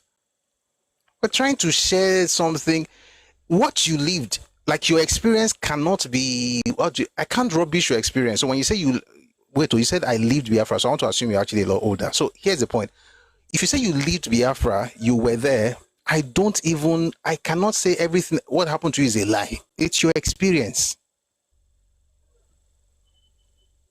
I'm not, and this is the thing. Do you guys don't know how to compartmentalize?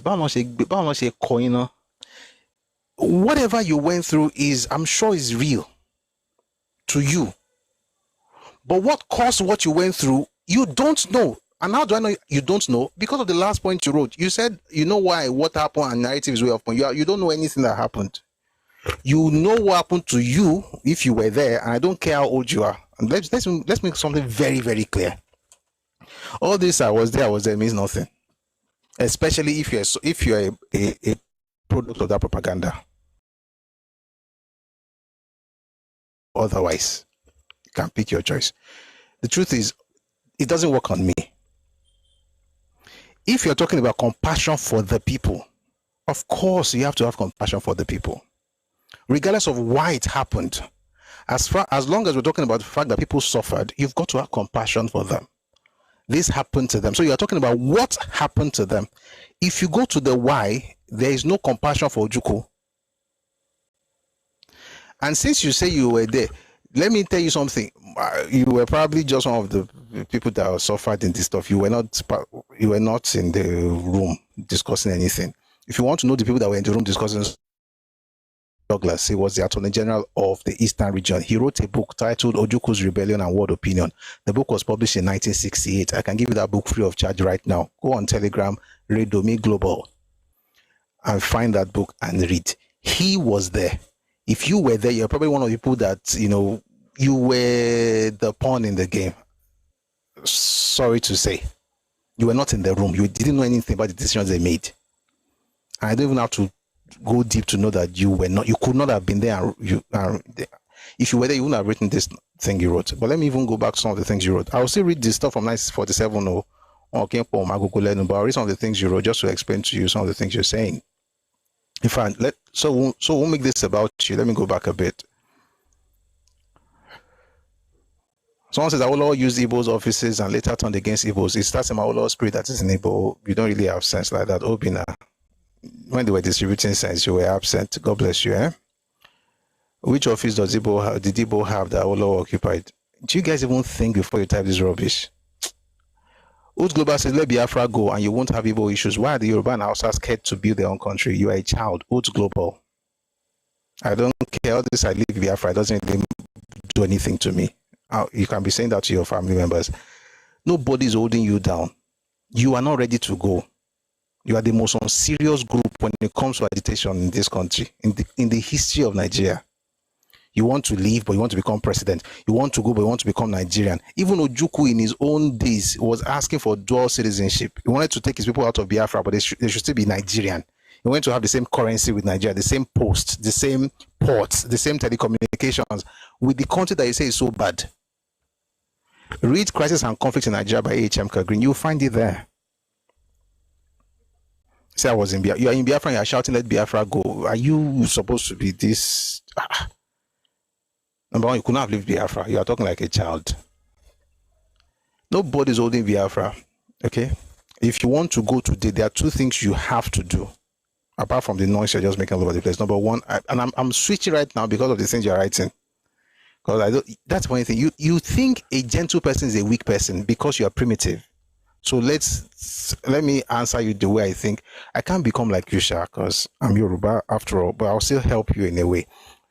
If you want to leave Nigeria, there are two things you can do right now, and it will make you have your dream like become reality. Number one, hop on a bus and live in every part of Nigeria you live in and go back to your region. That's how it's done. Number two, get your representatives in the 5 states of about, there are more than 100 people in the Houses of Assembly in the Southeast.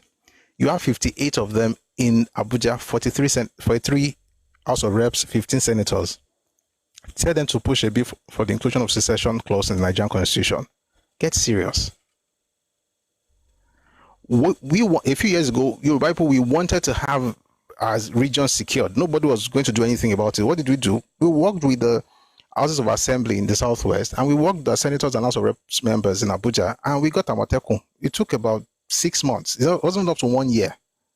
Of course, the vision has been, years in the making, but the actualization did not take up to a year. That's how serious people behave, not just going around the place constituting nuisance, asking me for Biafra. It's Biafra chocolate that I have in my pocket. Go and sit down somewhere. Kasi Kwagoma says, what were they superior in? When a white man tells you he's superior to, he points to the invention of the modern world as they're making. They point to the many things they have invented. What did Igbos invent for Nigeria? I'm not Igbo, I don't want to answer that question, but thank you very much for that. Your might, nobody's actually holding Biafra hostage. If they truly want to go, they know what to do. I just told them. Os Global said, let Biafra go. This one just repeating the same nonsense. Let Biafra go and Igbo issues be solved. Resurrect Yoruba Kingdom and Arewa Kingdom. Igbo will not come to participate on Aburi we stand. You are a baby. Man, I don't want to talk, man. Let me say to the generality of our people, anybody you meet and he tells you on Aburi we stand, that person has a problem with their brain. It's not even a joke. I'm serious. I'm not capping. I'm not trying to be insulted. It's a mental problem. When Buhari said that he was going to create psychiatric hospitals in the South, and people say it was being kidding, you didn't know what he was saying. There's a speech that our Papa gave, when he was talking about the fact that beyond all the reconstruction that the federal government was doing in 1970, that the real work has to do with the mindset of Nigerians. He was right though. How can a sane person be looking for Aburi in 2026 when everything that they wanted in Aburi was January 4 and 5 in Ghana? That was when they had the conference, right? The decree that was a product of that Aburi was put out on March 17, 1967. 3 months later, Ojukwu said no to it.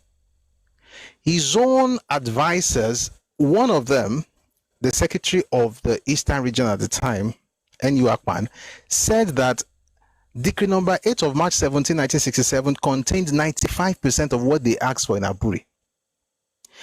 Ojukwu's own private secretary, Don Egbe, he said that document contained 98% of what they asked for, and that the only thing that the only remaining 2% are just military jargons that he doesn't understand.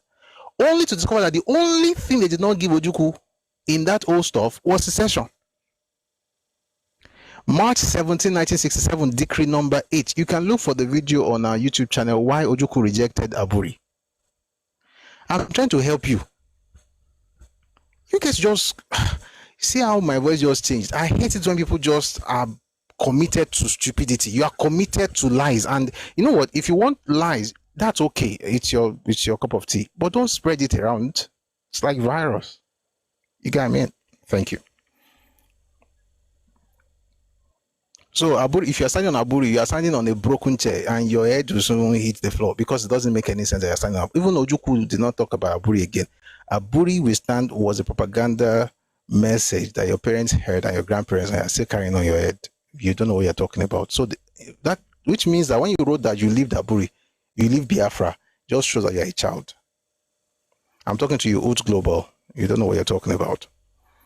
Then it says here, you slaughter people like chicken in the north and Gowon is indifferent. Plus, he refuses to implement the Ghana Aburi Accord. I already told you, as they were, guys, please permit me just a few minutes. Did folks in the north kill Igbos? Yes. And it was gory and it was terrible. But there's a part of that story you never hear about, that the Igbos killed the Hausas, the Northerners, not 100, not 200, not 500, not 1,000. Thousands of Hausas and Northerners in the East were killed by the same people. But it doesn't fit into the victimhood narrative. Read Crisis and Conflict in Nigeria by H.M. Green. Talks about people who were killed in Onitsha, how they were killed in Owerri, in Enugu, in Oboloafo, in Port Harcourt. How a train that was carrying people to the north was stopped at Imo River, and they took all the men, adult men, were killed and thrown in the river.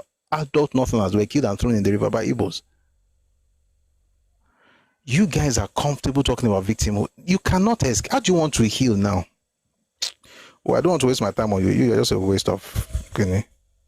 Then it says here, I already talked about Aburi Accord. If you want to know more about it, please watch the video. If you don't want to watch the video, read the book. If you don't want to read the book, God bless you. Young man, you grew up in the UK. Why are you guys always shouting about where I grew up? You just go and find somewhere to sit down. You'll be fine.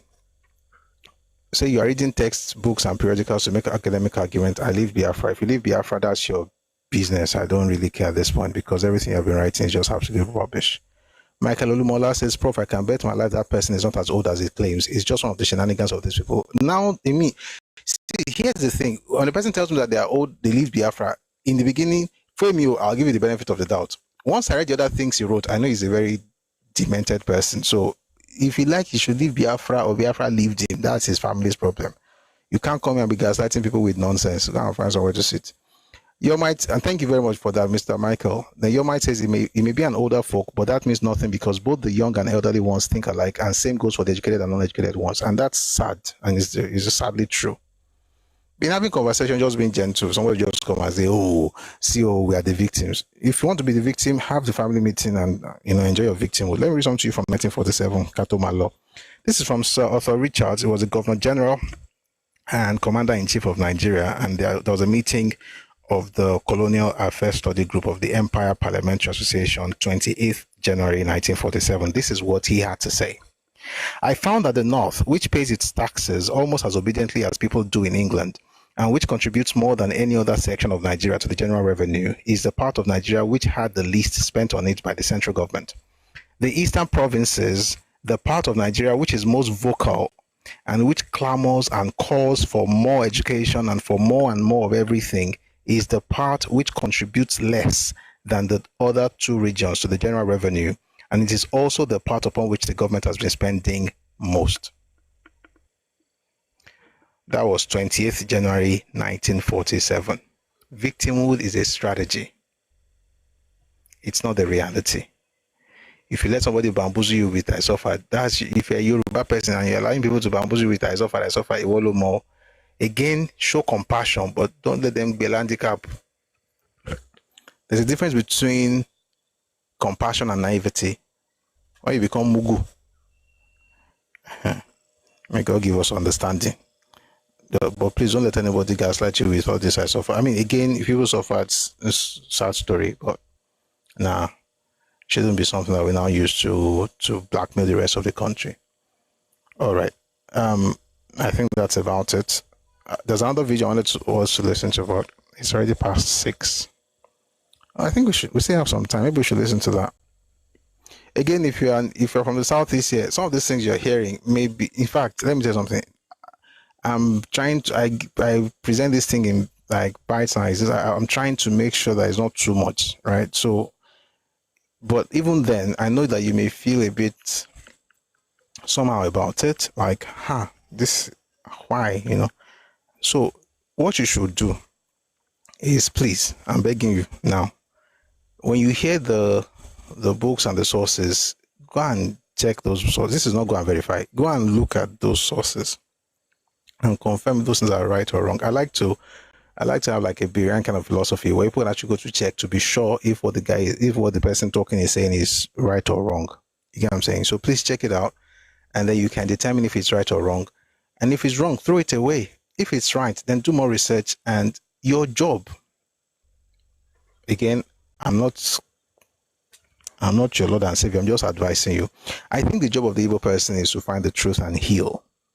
I think the job of other Nigerians is to know the truth, show compassion, and create a firewall against manipulation and blackmail. I'm glad it's working. Takeover says, leave us alone. Nobody's holding you. You are literally in all other people's spaces. You are the one that should be leaving their places now. Nobody's holding you. You have to realize that you are not the one adding so much to the places you belong to. You know what? When I'm called for I'll find you one document. Maybe later today I'll read something to you.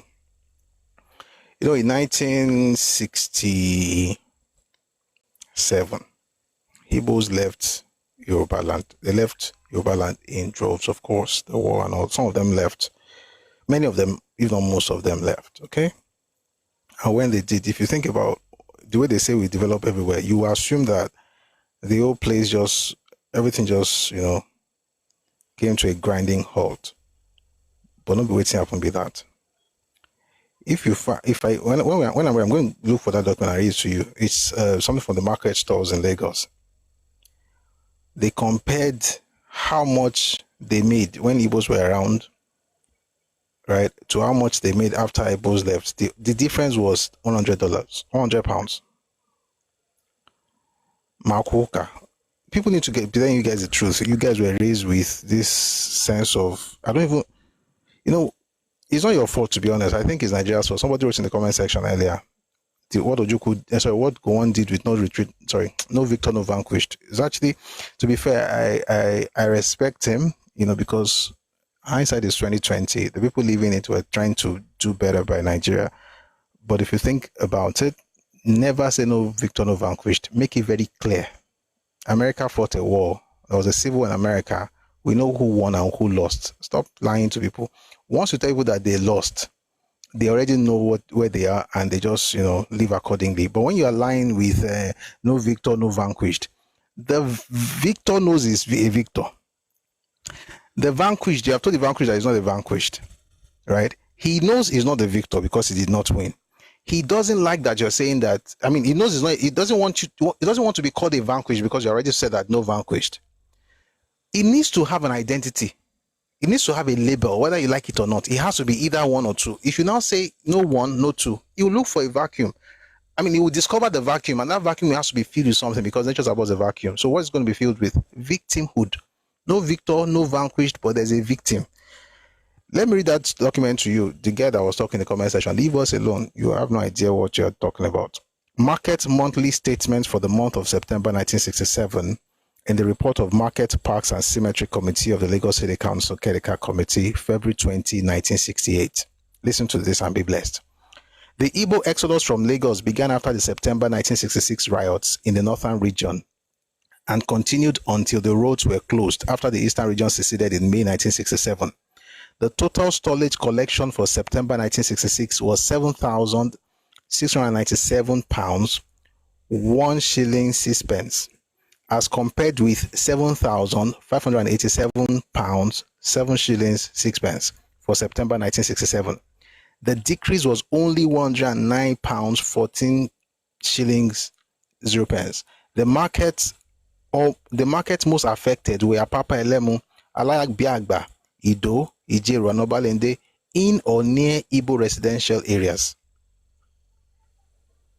So when you say leave us alone, nobody's holding you back. Like if you go, what happened in 66, 67 is what's going to happen again. You will leave, nobody will miss you. They left 109 pounds. That was Oshok Wabako. That was everything. And it only happened in the areas where Igbos were concentrated. When people say that they love you, it's not because you are really that much to them. It's more because of the way they feel about life. They are givers, they are generous, they are magnanimous. It's not because you are so needed. You should be told the truth. May God bless you. Where were we? Let's listen to the other video where we talked about the fact that calling Yoruba people bigots will not make the Messiah win.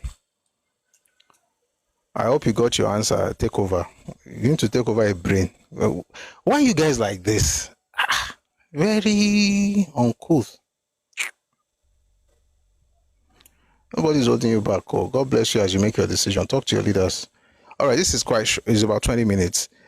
Calling Yoruba tribalists will not make your Messiah president. This one will also help all of us, including the Yoruba people who are joining these people to be changing history to make people feel comfortable. By the way, I like what's going on Twitter these days. The ladies are going feral, and I like it. The Yoruba ladies are speaking up. Also about J. It's nice. There's a level to this. There's a point you're like, oh no more. All right, we're going to listen to this one, and then, by the way, the things I'm saying in Yoruba is because I can't say them in English, but if I can interpret anyone, I will translate, or if I can translate, I'll translate later. But Alakubuku just means that you don't know your place. Okay, I think that's the closest thing I can think of at the moment. Anyway, let's listen to this very short one, and then we'll call it a day. This is calling Yoruba tribalists will not make your Messiah president. Enjoy.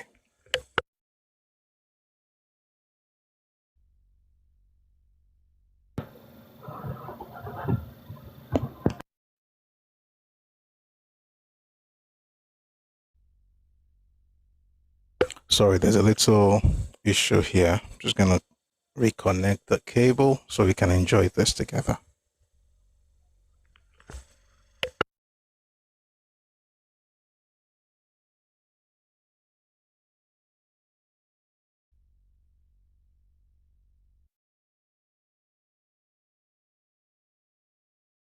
This was a response to a video that some guy made, and it was calling Yoruba people tribalists and just insulting her.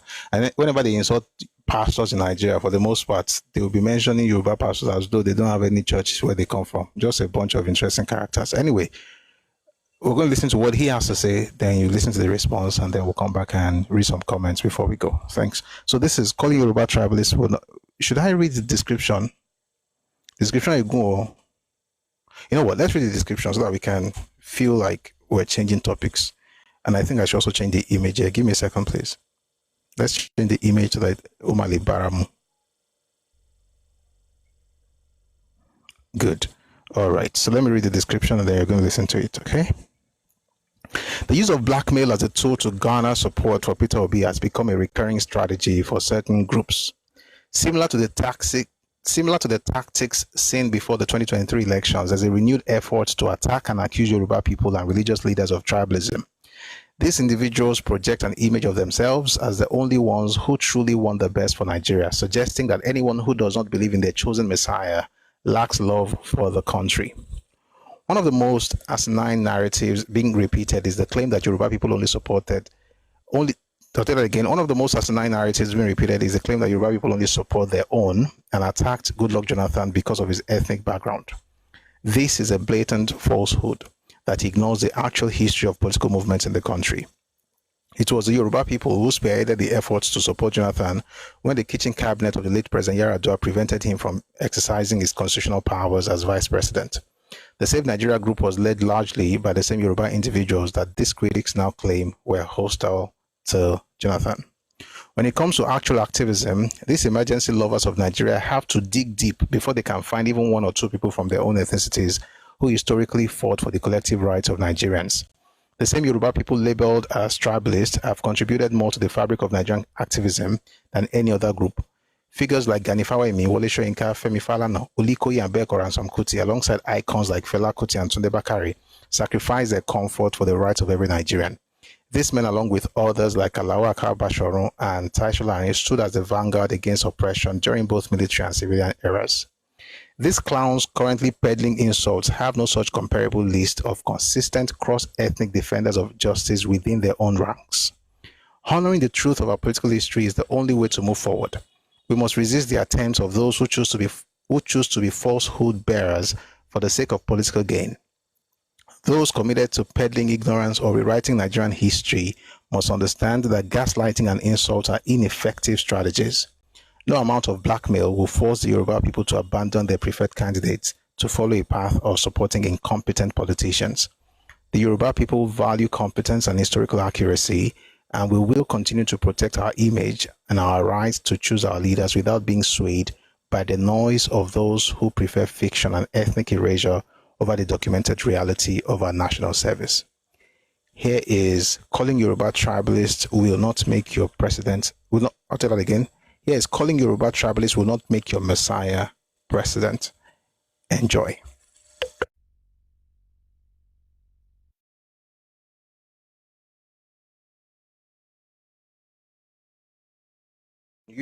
Let's start with this one that happened in it's called KIK's Club. They have this very interesting topical conversations. I like watching some of their clips, but this one just appears quite funny. Take a listen to this, please.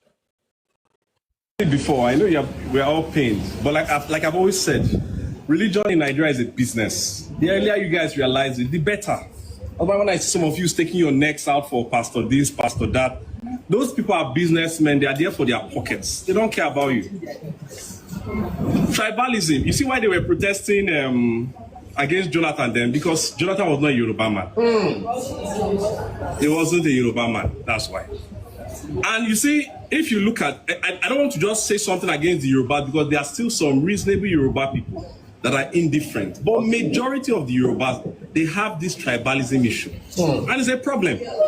Once their man is there, you see, the culture already ties their hands, makes them look submissive to an elder, whether it's good or bad. So I think the Yoruba culture, the lying down, prostrating, all those things confine them. They can't talk. So they're not going to say anything. So don't wait for them they're not going to say anything. They're going to pretend as if they don't know. And they're going to send you guys to go and pray.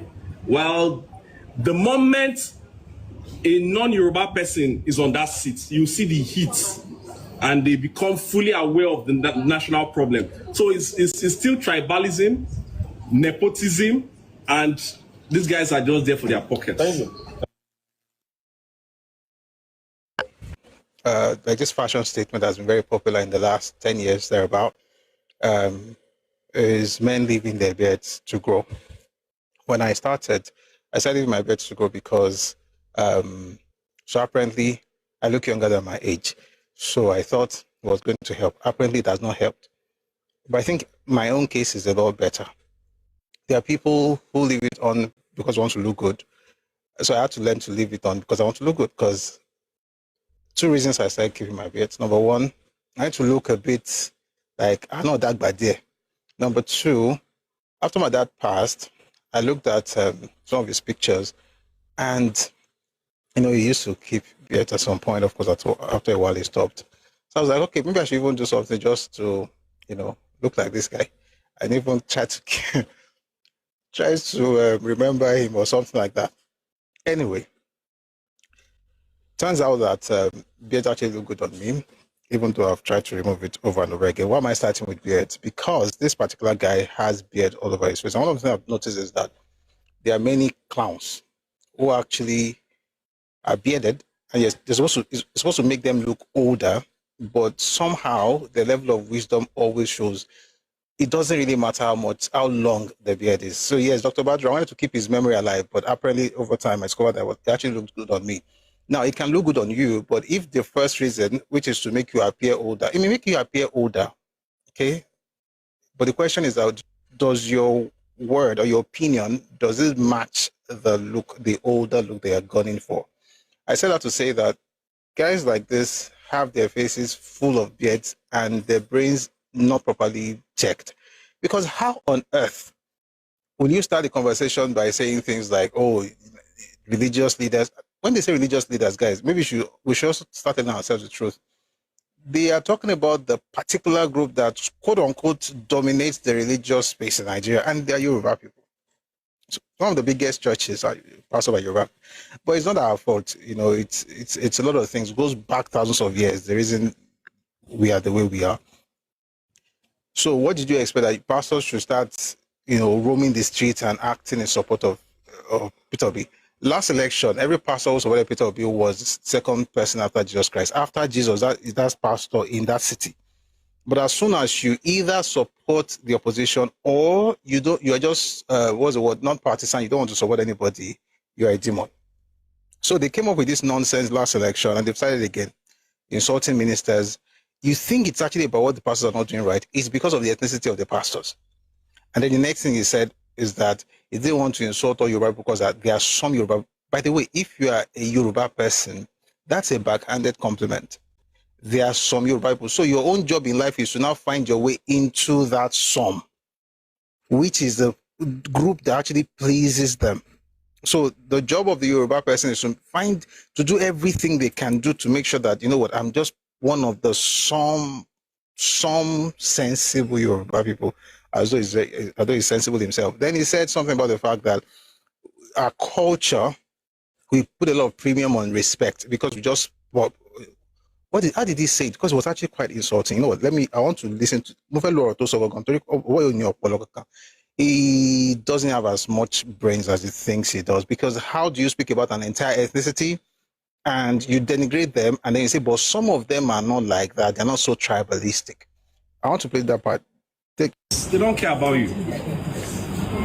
Tribalism. You see why they were protesting against Jonathan then? Because Jonathan was not a Yoruba man. He wasn't a Yoruba man. That's why. And you see, if you look at, I don't want to just say something against the Yoruba, because there are still some reasonable Yoruba people that are indifferent. But majority of the Yorubas, they have this tribalism issue. And it's a problem. Once their man is there, you see, the culture already ties their hands, makes them look submissive to an elder, whether it's good or bad. So I think the Yoruba culture, the lying down, prostrating, all those things confine them. They can't talk. So they're not going to say anything. So don't wait for them they're not going to say anything. They're going to pretend as if they don't know. And they're going to send you guys to go and pray. Well, the moment a non-Yoruba person is on that seat, you see the heat and they become fully aware of the national problem. So it's still tribalism, nepotism. Why did I say that? The pastors was talking about was actually talking about Yoruba people, because eventually I said they'll tell you to go and pray after telling you that they just be prostrating and lying on the ground. Now, Nigeria's history, when it comes to protest and activism in the history of Nigeria, the first ethnicity you will find are the Yoruba people, the supposed group that have been tied down because they respect their elders. Do we respect our elders? Yes, we do, because we are not riffraffs. Okay? We understand orderliness. We understand structure in society. We don't just move around like fools and say everybody's Oga. We don't just do things and say we're like acephalous people that are headless. You actually have to have clear order and structure. And we use age because that's natural. Now, just because we have respect for elders does not mean we don't speak when elders are saying something, or at least we find a way to pass across our message. In our own culture, unlike some of these clowns. By the way, anybody that says things like, I don't want to disrespect Yoruba because there are some, but then goes ahead to disrespect Yoruba people, that person doesn't have sense. Let's just make that very clear. Because you're saying, it's like what we say,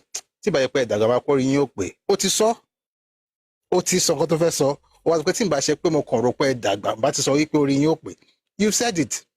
So the idea of, I don't want to really disrespect them because some of them are smart, but guess what? I'm going to now disrespect them. You're not very smart. Now, you talked about people prostrating. What does that have to do with anything? You don't know what it means to stoop to conquer. Now, in Nigeria's history, like I said, when it comes to activism, the primary group you will find at the forefront are the Yoruba. If there are people who just, lie down and once they prostrate, they don't think about anything again, would they be known for that? Then he mentioned Jonathan when Jonathan was head of state. When Jonathan was president, the primary group that actually advocated for Jonathan were Yoruba people. We all remember SNG, Save Nigeria Group, spearheaded by Pastor Tunde Bakare. The major people who spoke up during the kitchen cabinet saga when President Yar'Adua was in Saudi Arabia and then they didn't allow Goodluck to function. Who spoke up for him? Not these people's family members or the ethnic or people from the ethnicity. Or once they don't have a Yoruba person, they don't talk. But the Yoruba people actually, you know what? I'm going to play you a video. So this happened on 10th March 2010. And somebody wrote something very important in the comment section. I should read it very quickly. It's actually Papa wrote this. Yes, Oguntoye. It was the goal of Azikiwe and it's the goal of his offspring to corrode the self-respect of the Yoruba. They have to find a way to bring it. I'm going to read you the full quote, but while I find that stuff, I want you to listen to this. This happened 10th March 2010. It was Save Nigeria Group protest against a cabal, that particular cabal that did not allow Jonathan to have free reign while the President Yar'Adua was in Saudi Arabia. Take a listen to this, please. Nígbà tí a gba oríṣiríṣi petition lọ́wọ́ àwọn ọmọ Yorùbá tí wọ́n yọ kiri níbi tí wọ́n wà, a wá pinnu pé à ń lọ rí Jonathan fún ara ẹ̀ ká béèrè lọ́wọ́ ẹ̀ kí la ṣe fún. Èkíní, àwa la gbé ẹ débi tó wà. Èkejì, nígbà tó ní problem tó jẹ́ vice president tí wọn ò fẹ́ kó act, àwa la dúró tiẹ̀ ká jẹ́ kó act. Kí ló wá dé tó jẹ́ pé nígbà tó débẹ̀ àwa ló bẹ̀rẹ̀ sí ní yọ. Àwa kà fún. Gbogbo eléyìí tí wọ́n sọ fún yín yẹn kékeré ni o. Do you know? Ọbásanjọ́ máa ṣẹ̀wọ̀n lẹ́ẹ̀kan sí àìló. Ọbásanjọ́ máa ṣẹ̀wọ̀n lẹ́ẹ̀kan sí. You know. Ọbásanjọ́ máa ṣẹ̀wọ̀n lẹ́ẹ̀kan sí àìló. Ọbásanjọ́ máa ṣẹ̀wọ̀n lẹ́ẹ̀kan sí. We have claimed our right once again this morning. Whether the enemies of democracy like it or not, we have made a point today. I.e., nobody can intimidate us. Nobody can harass us. Nobody can take those rights we have won in the struggle of the Nigerian people for a new country. We won the battle to organize peaceful rallies in our country without asking for police permit. What we ask for is police protection, and that has been made available in line with the Constitution of. Do you know? Ọbásanjọ́ máa ṣẹ̀wọ̀n lẹ́ẹ̀kan sí àìló. Ọbásanjọ́ máa ṣẹ̀wọ̀n lẹ́ẹ̀kan sí. You know. Ọbásanjọ́ máa ṣẹ̀wọ̀n lẹ́ẹ̀kan sí àìló. Ọbásanjọ́ máa ṣẹ̀wọ̀n lẹ́ẹ̀kan sí. We have claimed. The people singing are Yoruba people. the person they are saying no man is a Yoruba man. Whose name is that person? Whose name? Obasanjo.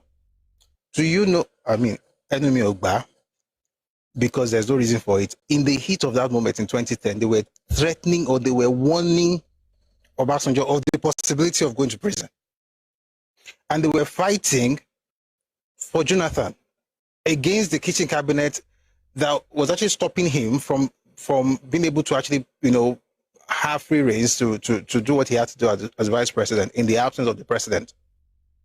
You see, all these ones, don't join politics in 2023. They have no idea what happened in Nigerian politics. As far as you're not supporting what's not the savior, Obi, then you don't know what's happening. It's ridiculous.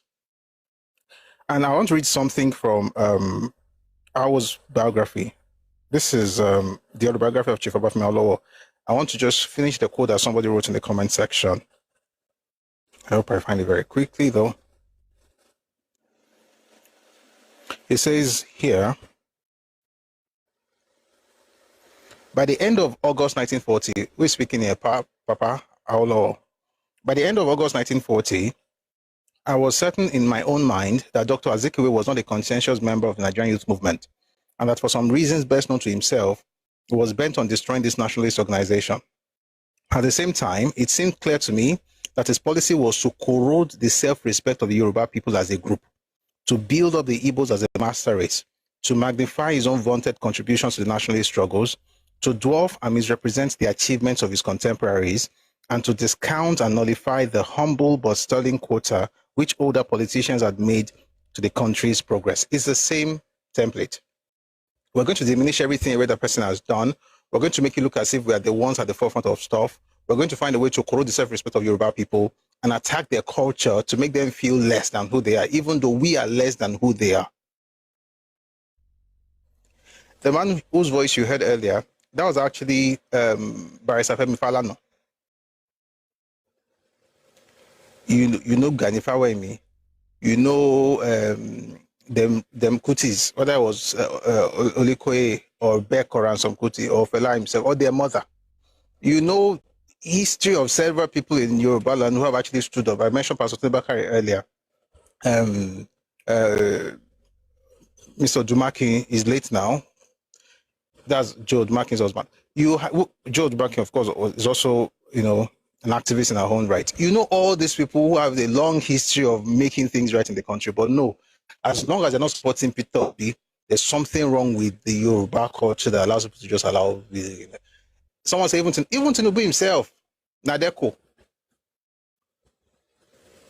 right? So all the history we have of the 1990, 1992, 93, all the way to end of Abacha struggle, war time here, we should remove that from history books because it's not favoring Peter Obi. I'm saying this to you, Bible, because sometimes we hear these guys, they just give you this emotional argument and make you look as if, oh, there's something that you have done to, you have to appease us. Like you're nothing as far as history is concerned. When it comes to you creating this idea of who you were not, you went that thing. And Yoruba people have no reason to apologize to anybody or to try and prove. And that's why you see people say they want to go and protest because they're trying to prove to this person that, listen, we too, we are not level you get to in life, where you actually ask yourselves, what did my father do? And don't assume that they were just stupid people that the ones who want to redeem the past. There's nothing to redeem. Fight your own war. By the way, one man who is, some people say, one man who is not Yoruba, who also was one of the activists that I kind of respect, not even kind of, I really actually respect him, is Barrister Bakuba. He said something during the NSAS, stuff. There was a conference organized by Pastor Pojo. I was there, it was platform. And Bakuba said he told his children that this thing that you're doing, this is not how people protest. They told him, no, that's your generation, we have a different generation. You are eating rice, you're having parties. They will not take you seriously. Say, I don't need to, it's not your generation. Anything that makes you think that the older generation knows nothing is the thing that will make you fail. All of that to say this, these guys that come up with this idea of, Yoruba people owing them something, and that until we speak up, then we have not done anything. they are not serious. And as a Yoruba person, don't be carried away by all this, nonsense. All right, there's another video I want to play, and that I don't know what this one was thinking, but I think he thought he should lend his voice. And by the way, if you notice, everybody's always attacking Yoruba people now. It's amazing. And someone on Facebook says Agbakoba is not an Igbo though. I don't even know his ethnicity, sincerely. Some people say he is, some people say he's not. But I respect him as a person. But I know that he is, I don't know his ethnicity, but even if he is an Igbo, how many of them were involved in protests against the government? Even during Abacha's period, how many Igbos were involved? I'm not saying there is none. You'll probably find 1, 2, 3, some you can pick. Bumblebee says Edo. The name sounds Edo, but the way, I don't want to get into ethnicity. I think it's Igbo actually. The point is, whether it's Igbo or not Igbo, is what he said about respecting people who have gone ahead makes sense. And if he's Igbo, he'll be one of the very few who actually ever participated in protests in Nigeria or in activism in Nigeria. When it comes to activism, as far as Nigeria is concerned, the ethnicity that champions it for the most part are Yoruba people. Are you going to find other ethnicities? Of course, you'll find nothing as God said. You find folks from the belt. You find Igbos too. But they are not known to, some that election 1993, ordinary way MK Abiola won. They were expecting that Yoruba people will not agree. If they don't agree, what go start? What Igbos do? They come out now. They left Southwest and went back to the Southeast because everybody knows their homes. They went back home. Some people actually stood to fight the federal government. Not most, not all, clearly, but most of them were Yoruba people. And I believe with Agbakoba is Igbo. And he's a great man. Regardless of ethnicity, he is great. But once you use ethnicity as a judge of who are the people that actually used to protest in Nigeria, you don't surface. You're not even known. This ones who speak English is our own quarrel and think that they can just, by the way, I'm speaking like this because it's like it's a fad now, right? To just throw Yoruba people under the bus. Even by Yoruba people themselves, some of the clowns who are speaking on social media. It's fashionable. It makes you belong. You have a sense of belonging with your fellow clowns. You're able to say, okay, we've done it today. Next, like who is the next person you're going to? And if you're going to insult somebody, you have to find a way to insult your people. So those people are going to begin to speak to them, and I'm sure they're going to get the message.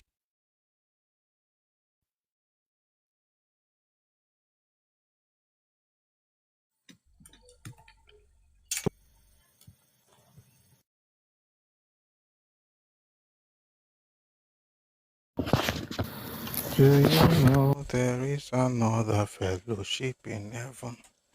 Also, in gospel during protests, very creative people. But thank you very much for listening to that. I was calling Yoruba tribalists will not make your Messiah president. And some people wrote some things in the comment section. Akado says a bit too Kiwi. Yes, he's also from the south. I mean, there are good people from every ethnicity. And yes, there were Igbos who protested.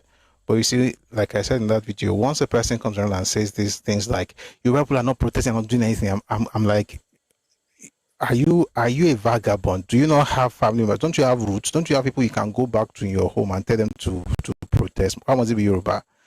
So once you start that ethnic thing, that's when I'll not tell you exactly that. Listen, even if you want to use ethnicity, as far as protests and activism are concerned in this country's history, Yoruba not lopo jumbe. So you can keep the remaining thing you want to say in your back pocket. But that's not to say that only Yoruba people have been protesting or been involved in activism. That would be a lie.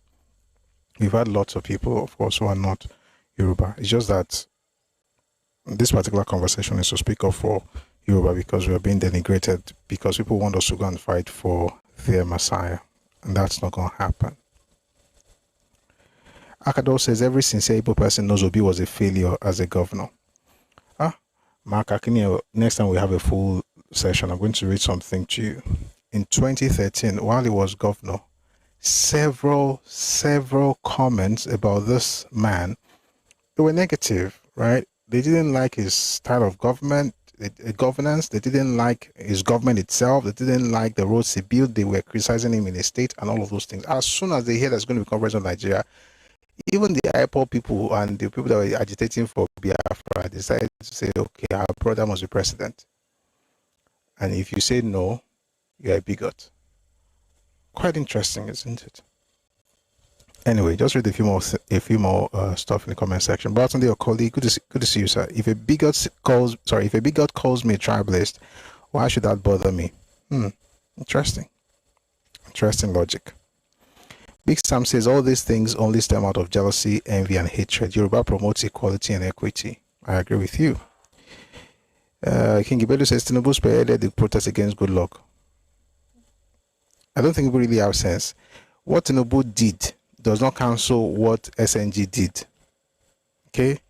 What Tinubu did, they did as politicians. And it wasn't just about Tinubu, but a lot of politicians actually, using subsidy as a pretext to actually unseat him. That's what opposition parties do. That's a political thing. It's not activism. That's another problem. You guys don't difference between your left and your right hand. What you see in the movement against Jonathan in 2012, that was political. What happened for him in 2010, that was activism. All right? And one doesn't cancel the other. If you want to play politics, you have to be, it's happening to Tinubu as well. He's a big boy. You're playing a game that, you're going to have people come against you. But when it comes to people who actually helped him, situate himself properly or settle properly into office when the kitchen cabinet was, doing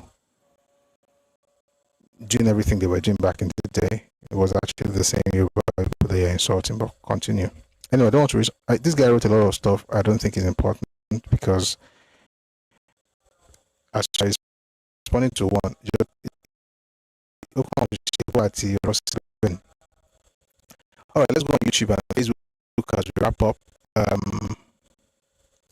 Your mind says, I hope Biafra comes one day. By then, they will understand the enormity of damages they are doing to their prospective neighbors. I hope they won't any of their neighbors. I hope they won't use any of their neighbors' airspace to fly to China. We'll see. Anthony says his father is a beast and has nothing to do other than to cast aspersion against other people. Why can't his father president of Jagaban? This is very dumb. When they bring up the Osinbajo Jagaban thing, is the same mindset they have. It's always this versus that. You have to have comparison. No, we're not going to give you Osinbajo. We're going to give it to Tinubu.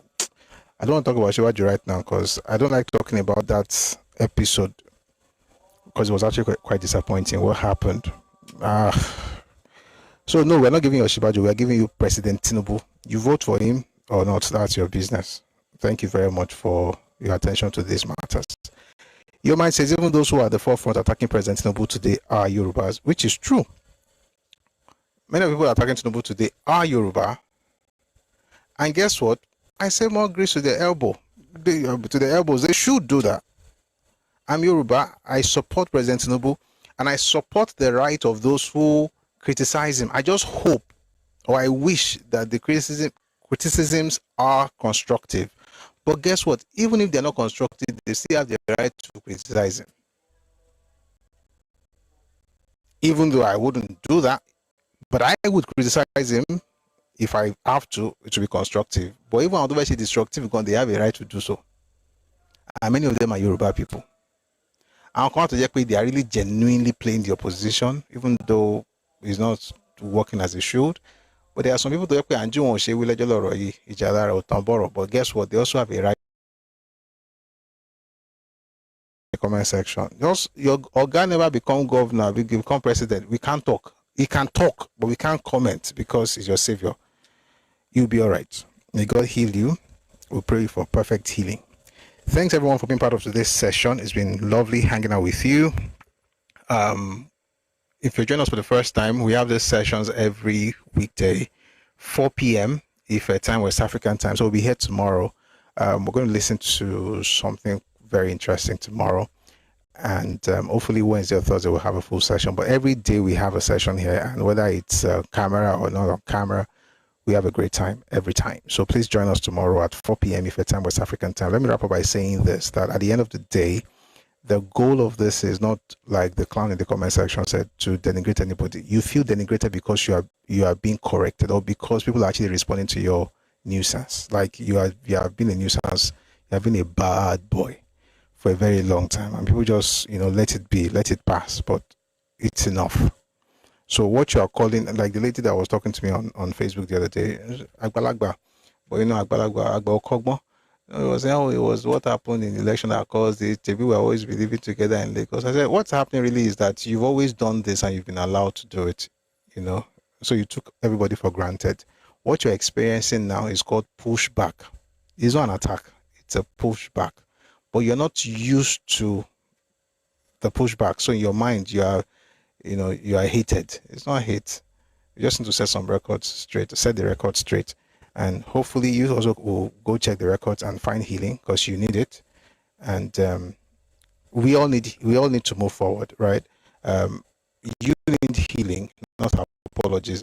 So to be honest, I would love for you to apologize to Nigeria, but guess what? I don't think it's necessary. So I'm just going to go on living my life, but I'm going to protect my space. I love you to be here. I want you to enjoy your life.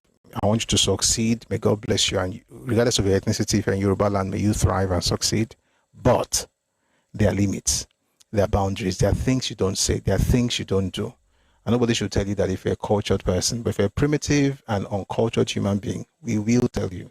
You will get angry, but you grow up. And if you don't grow up, that's your business. Mimi says they talk about terrorism, but don't like us to talk about fake drugs and fake consumer goods. Fake drugs kill 300,000 Nigerians every year. Can you imagine? I didn't even know that. We should have a session on fake drugs one of these days. But here's the funny thing. When you talk about fake drugs, how come one ethnicity takes it as if you're insulting them? It's quite interesting, isn't it? It's quite interesting. May God bless everybody. And may God bless Nigeria. And may God bless Yoruba land. And may we make progress in everything. We'll be here tomorrow, 4 p.m. Ifetan West African time. We'll start playing music at 4, and then we'll bring people on other platforms in later on. So please join us tomorrow to have a lovely evening. But before we go, like we always do, we're going to play our anthems, the Nigerian anthem and the Yoruba anthem. Please sing along if you know the lyrics. If not, please learn. By now, all of us should know the anthem. I'm waiting for the day I will not have to add that, learn the lyrics, but please learn the lyrics if you can. You should be able to, okay? All right, this is Nigerian anthem. After this, I'll play the Yoruba anthem. Thank you very much for being here. God bless you.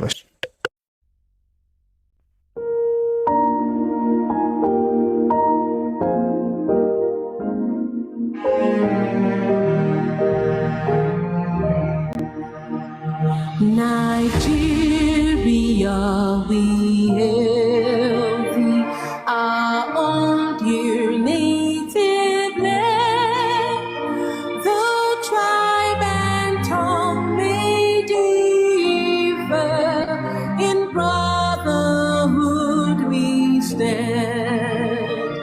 Nigerians all are proud to serve our sovereign motherland.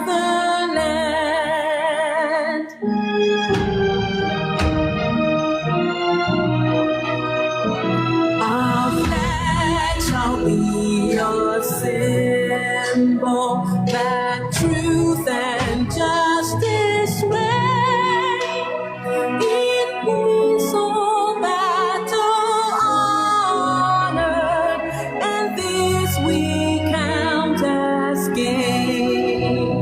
To hand unto our children a banner without name.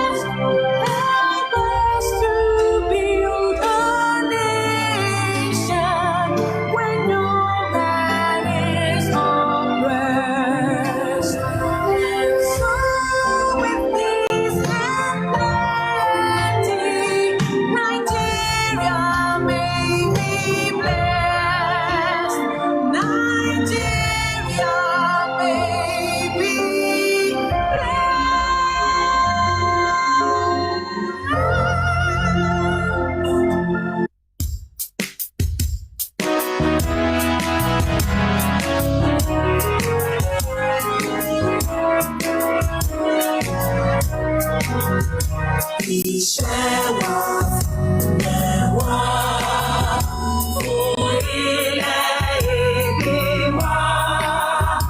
Tàgbéga, tàgbéga, tàgbéga fáyé rí. Ìgbàgbọ́ wa ni pé bá ti bẹ̀rù làbọ̀ bọ̀. Ká ṣiṣẹ́, ká ṣiṣẹ́, ká ṣiṣẹ́ ká jọlá. Ìṣọ̀kan àtòmìnira ni ẹ jẹ́ ká máa lépa. Tẹ̀síwájú fọ̀pọ̀ ire àtòhun tó dára. Ọmọ òǹdàdìde bọ́ sípò ẹ̀tọ́ rẹ̀. Ìwọ ni ìmọ́lẹ̀ gbogbo adúláwọ̀. Àwa ni ìmọ́lẹ̀ ògo adúláwọ̀, ìmọ́lẹ̀ wo ni wọ́kùn lágbára Ọlọ́run. Ilẹ̀ Yorùbá ò ní bàjẹ́, Nàìjíríà náà ò ní bàjẹ́, ilé wa ọ̀nà wa ò ní bàjẹ́. Gbogbo nǹkan tá a bá dáwọ́lé a máa yọrí sí rere ní lágbára Ọlọ́run. Thank you very much for being part of this session. I will see you again tomorrow at 4 p.m. And I see people talking about the fake drugs on YouTube. One of these days we'll have that conversation, and I just hope that people can actually talk about the issue without thinking it's about them. But it is what it is. I guess we already know what's up. Crime is wrong, bad, no matter who is doing it. And may God help all of us. And may God bless Nigeria, and God bless all our ethnicities. Have a lovely evening. Eshe o diaro, arialola. God bless you.